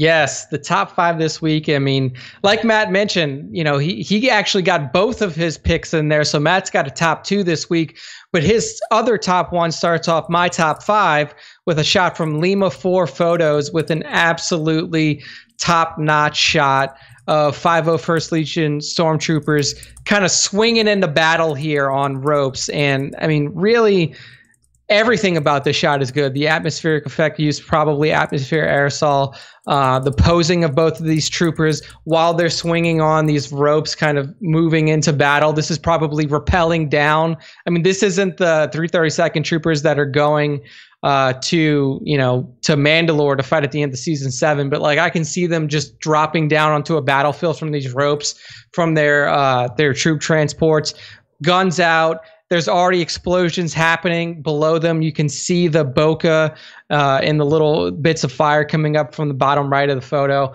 And I mean, this is just a top-notch shot all around. Yeah, Lima's been posting a lot of these too, and I'm assuming they're customs. They're beautiful customs. I fucking love these figures. I love the shot. I mean, the shot's fantastic. Great little action scene, as Nick said. They're kind of hanging down for some ropes, swinging in to kick ass and take names.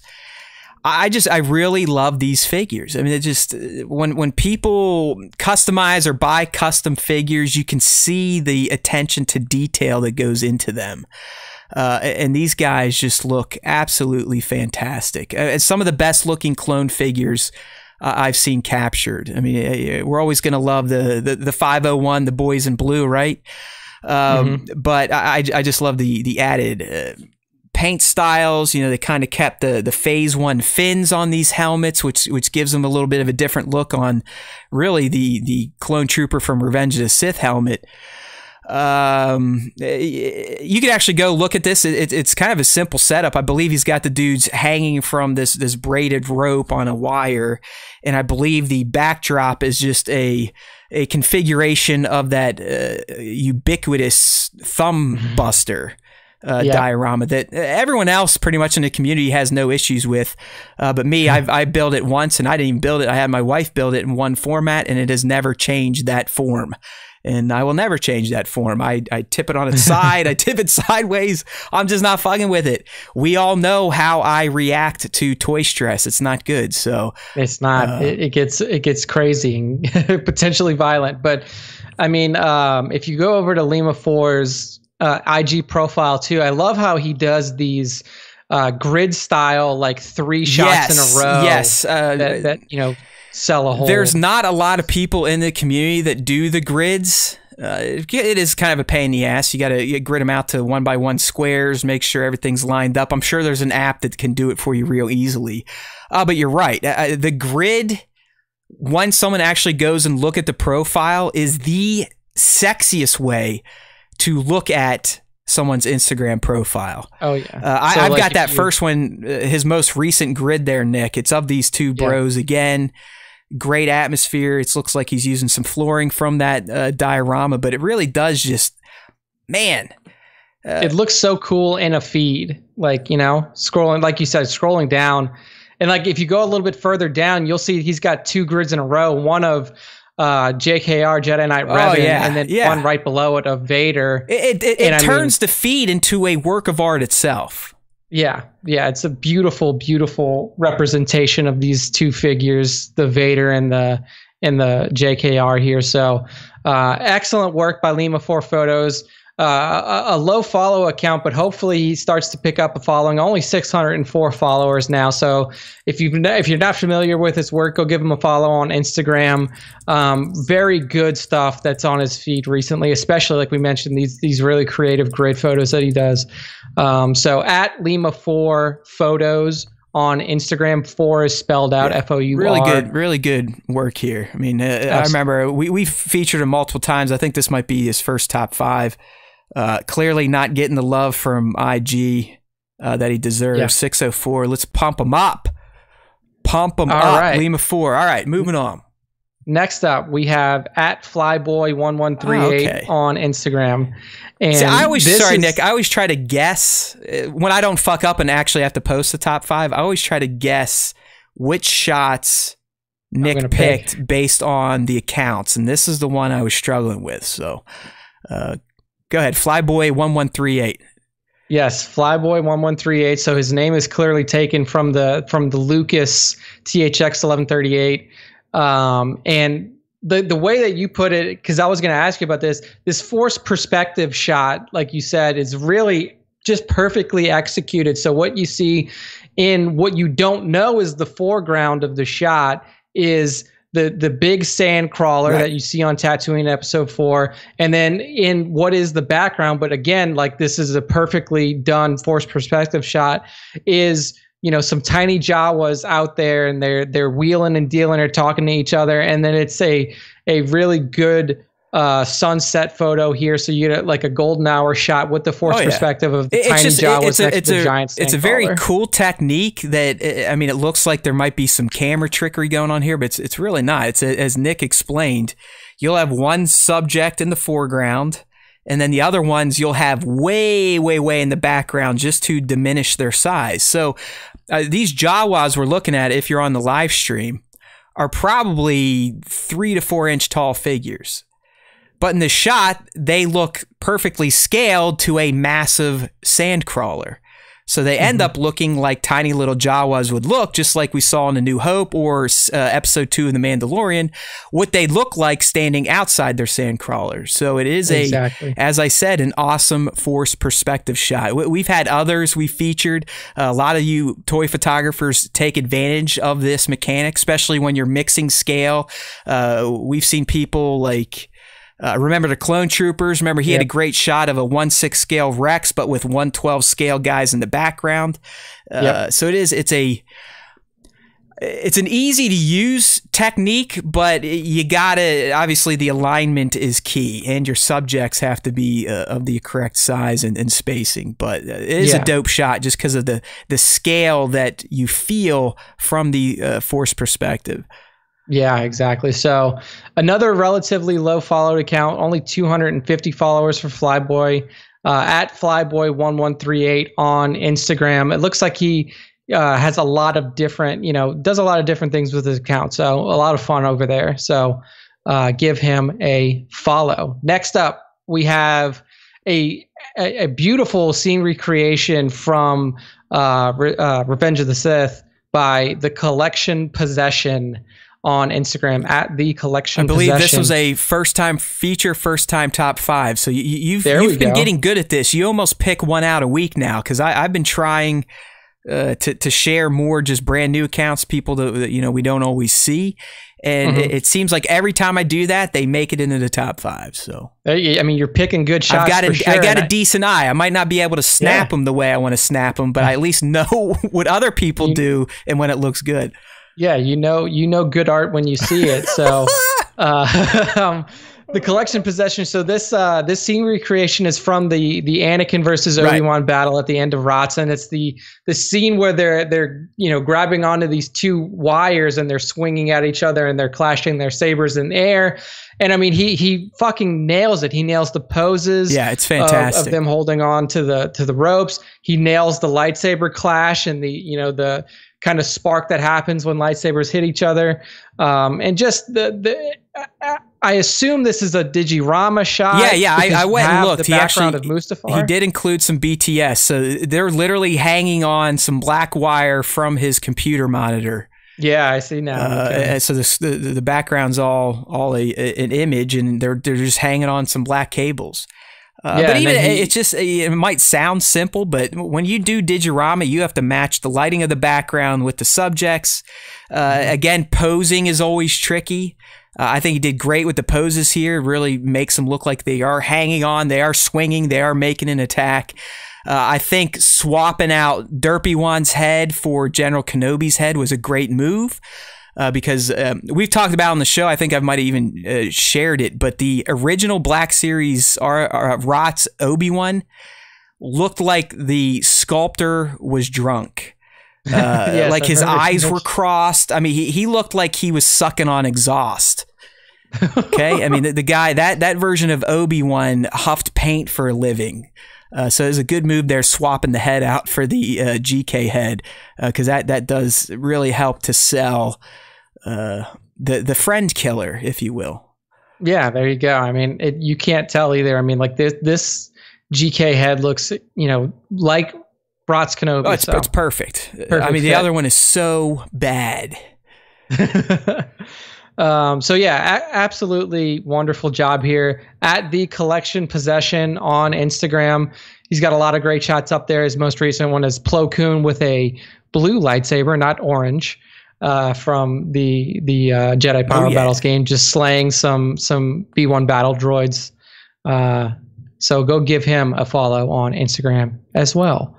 Next up is another. I mean, I'm pretty sure that every one of the top 5 that I've gone through so far are first-time top 5ers. This user no longer exists, and I believe they changed their name at least twice since I decided to feature them. So, oh no, okay, I don't know what that means. I don't know if it was someone just jacking art and they keep closing their account. But either way, okay, well, we'll go with whoever it was when we posted it.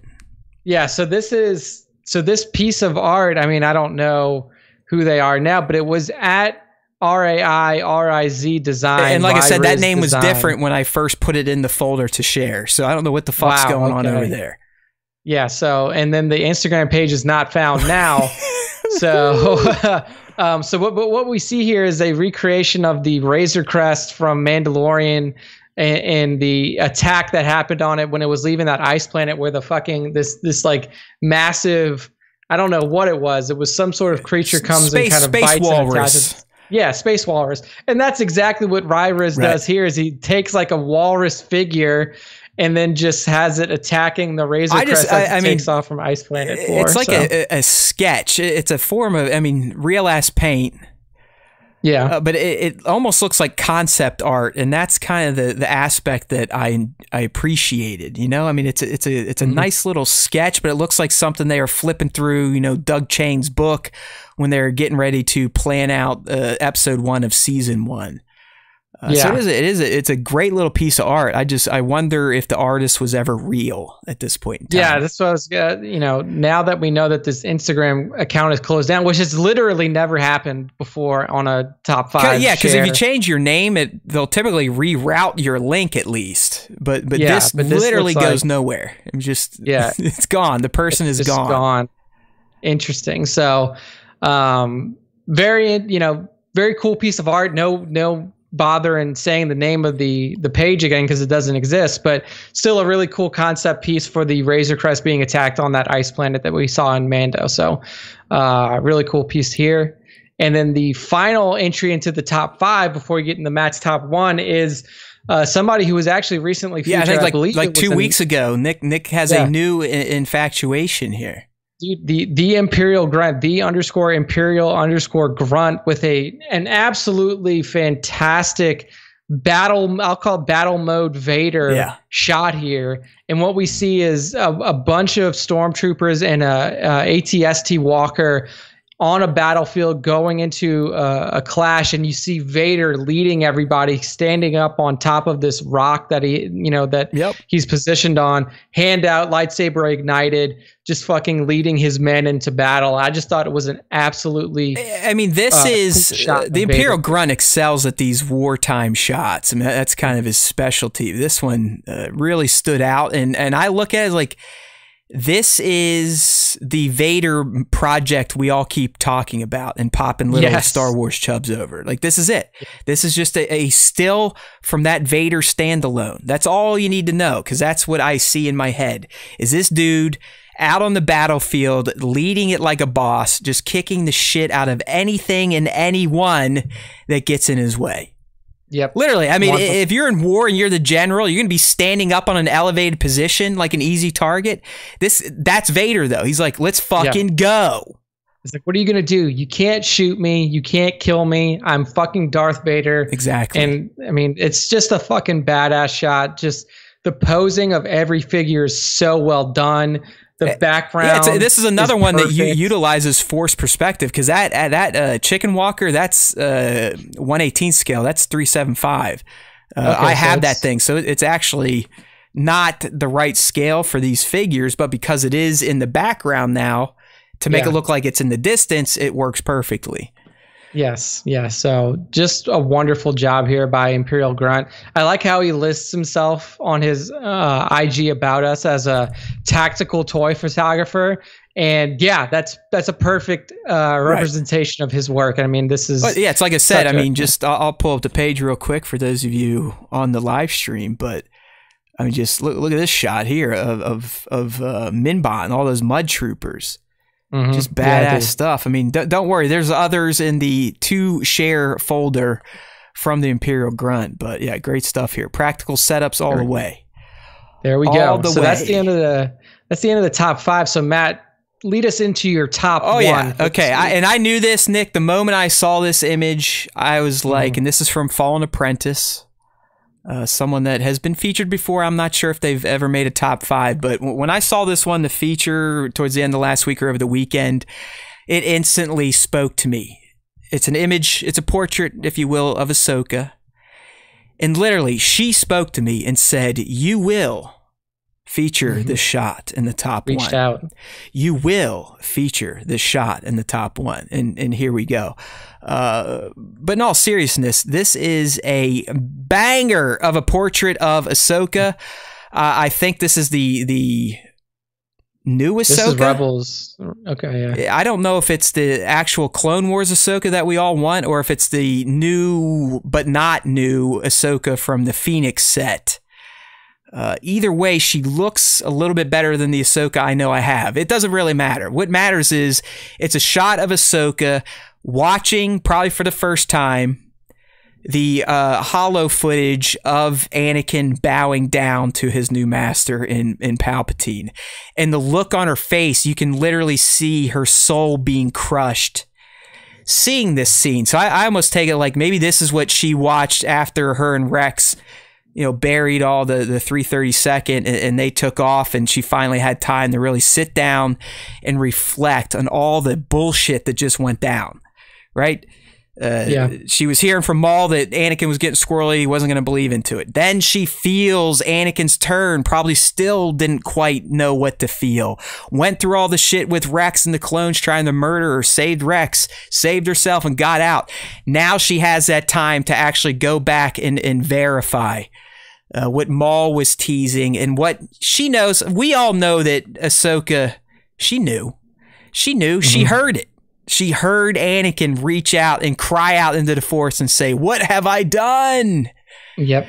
And this is, to me, this is how I'm interpreting again. This is her just sitting there and verifying what she already knew in her heart. Now she is seeing it with her eyes, and you can just tell she's devastated. And that's why this shot is my top one, because Fallen Apprentice took a portrait setup, which is just static, and added to me at least, a story to it. There's a story behind this. You can feel Ahsoka's emotions. You know what she's experiencing right now. And somehow he coaxed that out of a plastic face that you can't really do much about. I mean, unless you're a Photoshop master, you can't really change the way their eyes look or their mouth or their cheeks or wrinkle here, this, that, and the other thing to, you know, mimic what someone's face would do while they experience an emotion. So I just loved it. I mean, I'm always going to be a portrait lover because that's what I do. You know, we're kind of in the class of not doing really interesting setups, but you can also, being in portrait photography, sometimes put out stuff that is artistic, and this is to me a very artistic shot. Evokes emotion for sure. And I mean, the way that he captured the lighting as well, you know, having the reflection or the light reflecting off of her face. Yep. I mean, just an absolutely beautiful shot here all around by @Fallen Apprentice on Instagram. Another low follow account. So make sure that all of these people that we featured this week in the top 5, their account sees at least a little bit of a boost. Yeah, from the Star Fallen Wars Apprentice is just, it's one of those where it's like, all right, are they not posting enough, or did they piss on Mark Zuckerberg's Cheerios? Because I know, like, what happened? I know Fallen Apprentice has been around for a while, and to still only have 723, and if you just go look through the gallery, I mean, this person puts out shots, final shots. I mean, the quality there is up there with some of the bigger names in the game. Yeah, man. I mean, just really awesome work. A lot of different, you know, figure focuses as well. I mean, you can see Lego photography, you can see pop photography, you can see egg attack, you know, stuff. You can see a lot of different styles of figures here. I mean, clearly you have Black Series. Like he's doing a lot of the Digirama stuff too. There's always behind the scenes on a lot of this stuff. So yeah, I mean, the Fallen Apprentice, one to check out. It is odd why the followers are so low, and there isn't a ton of traction on shots. I feel that pain. I too am stuck in the 300 to 400s, and I know, I'm sorry, Tones. I know your issue's even worse, but hey, that is the Instagram life for you, and that is @Fallen Apprentice. Definitely recommend for a follow. Lovely Ahsoka shot. There we go. We have spoken your names. All right, that is the end of the top 1, the end of the top 5, and the end of the show. So Matt, all right, take us to the dance. Let's do it. It's time to shimmy and shake. Move those shoulders. Shimmy and shake. Squeeze your glutes. All right, dance is over. We just did it. We know why we did it. If you're new, now I'm going to tell you why we just did that. No, we're not a bunch of douchebags. We are the Star Wars Time Show. Woohoo! And you can always get our content over on StarWarsTime.net. That's where you can subscribe to our podcast. We are on pretty much every damn platform out there, starting with the big ones like Apple, Google, Spotify, Pandora. Let's do it. We're on the big boy platforms. Get subscribed. And if you do, we would love for you to leave us a nice little rating or review of our dumb little show.